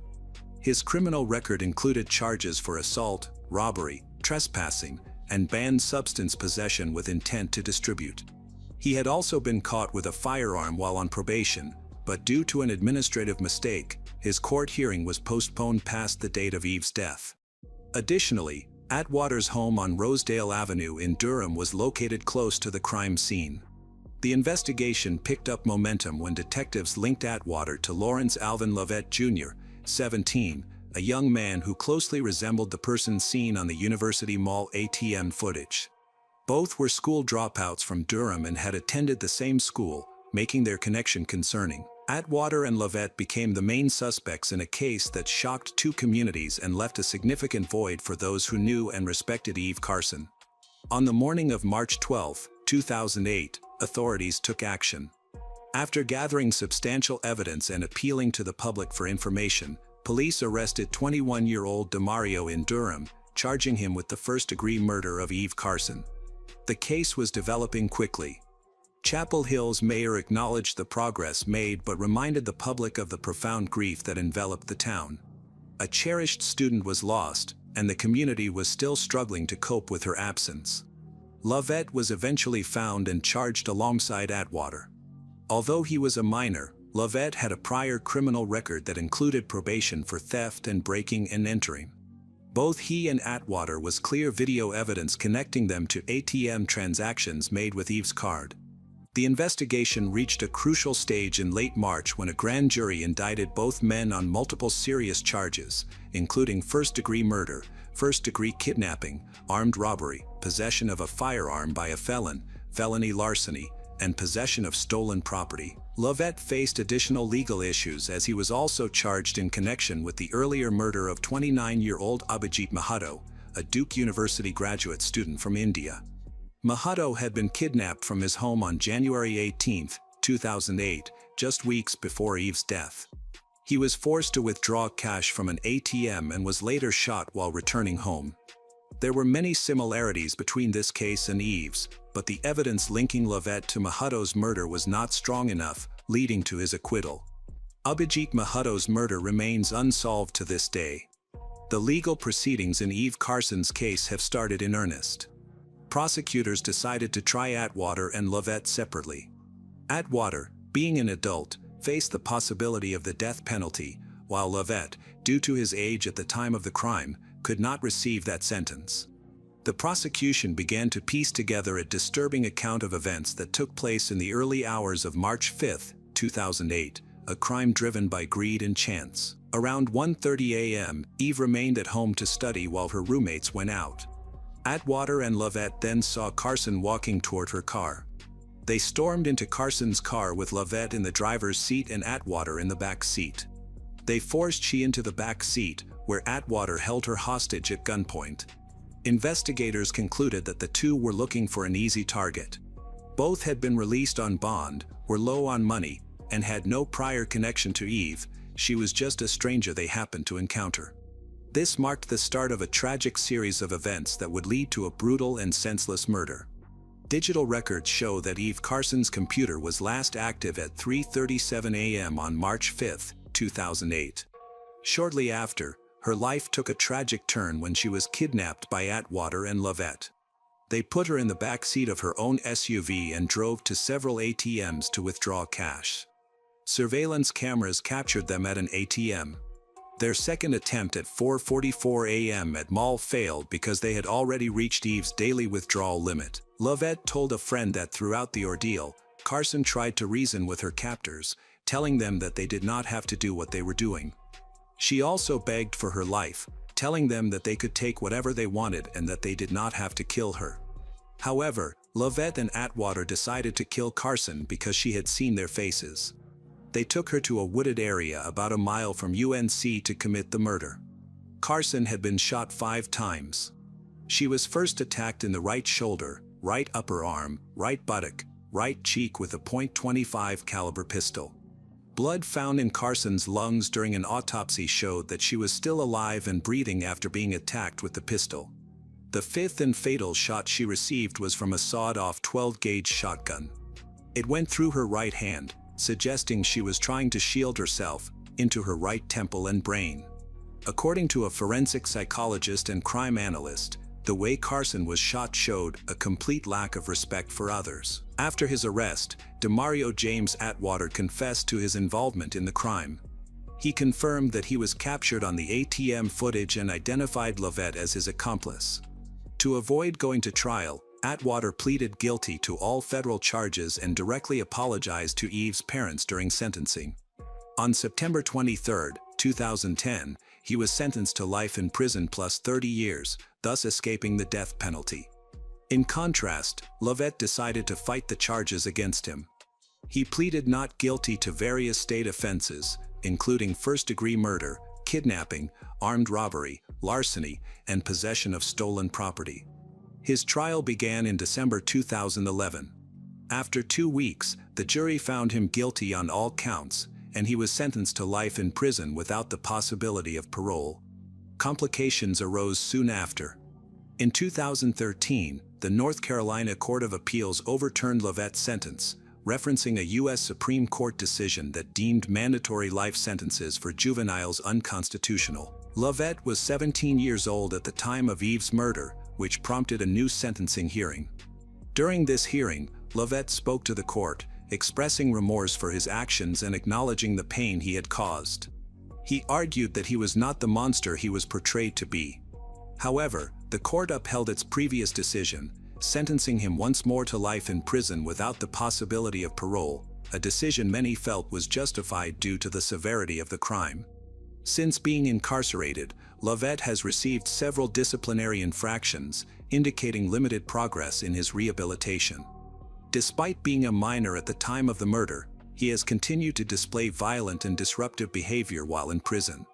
There were further ripples tied to this case. Months after Diario's arrest, his stepbrother Shelton was fatally shot while leaving a party. Unlike Diario, Shelton was not involved in criminal activity, and his death devastated their family, particularly their mother, who, in less than a year, lost both sons in different tragedies. Eve's murder also cast a harsh light on failings within the criminal justice system. At the time of her death, both Lovett and Atwater were on probation and had repeatedly violated the terms of their release. Probation officers failed to respond effectively, even after discovering that Atwater had breached conditions multiple times. In February 2008, an arrest warrant was finally issued for Atwater, and he was taken into custody, but he posted a $10,000 bond and was released just days before Eve's murder. His court date had been scheduled for March 3, but was delayed due to administrative errors. 2 days later, Eve was dead. Authorities believe that the desire to recover his lost bond money was a key motivation for Atwater's involvement in the robbery. It is deeply frustrating that a series of bureaucratic failures allowed two dangerous individuals to remain free. The consequences were irreversible. Eve Carson was more than a victim, she was an exceptional young woman whose light touched countless lives. Intelligent, joyful, and driven, she dedicated herself to public service, education, and global outreach. Her legacy of compassion and leadership lives on. In her honor, the University of North Carolina established the Eve Carson Scholarship. The award, designed by students and approved posthumously, reflects Eve's own vision for helping others achieve their potential. It is granted annually to 2 juniors who demonstrate the same commitment to service, leadership, and academic excellence. Eve was considering graduate studies in science policy. Her future was bright, but that story was stolen. For all her achievements, it is the character of Eve Carson that continues to resonate. In her final moments, she chose to respond to hatred with compassion, asking her killers to pray. Even in fear, she embodied grace. Though her life was ended for less than $1,500, her impact was and remains immeasurable. The murder of Eve Carson in March 2008 was more than a singular act of violence. It was a seismic event that shattered the tranquility of Chapel Hill and Athens, exposing the fragility of life and the consequences of systemic shortcomings. Eve, a young woman of boundless potential, embodied the best of humanity: intelligence, compassion, and an unwavering commitment to making the world better. Her senseless death, driven by greed and indifference, left communities grappling with grief and questions that linger to this day. Yet, from this tragedy emerged a powerful testament to her character and influence. The investigation and prosecution of her killers, Demario James Atwater and Lawrence Alvin Lovett Jr., brought a measure of justice, but it also laid bare the failures of a criminal justice system that allowed two individuals with troubled histories to remain free. The bureaucratic oversights that enabled their actions underscore the need for vigilance, reform, and accountability. Eve's death became a catalyst for change, prompting North Carolina to overhaul its probation system and sparking broader conversations about safety and prevention. Her loss was a clarion call to address the cracks in the systems meant to protect us, ensuring that such tragedies are not repeated. Eve Carson's legacy is a challenge to us all, to live purposefully, to serve selflessly, and to confront injustice with resolve. Her life, though tragically brief, was a masterpiece of impact, and her memory continues to shape a better future.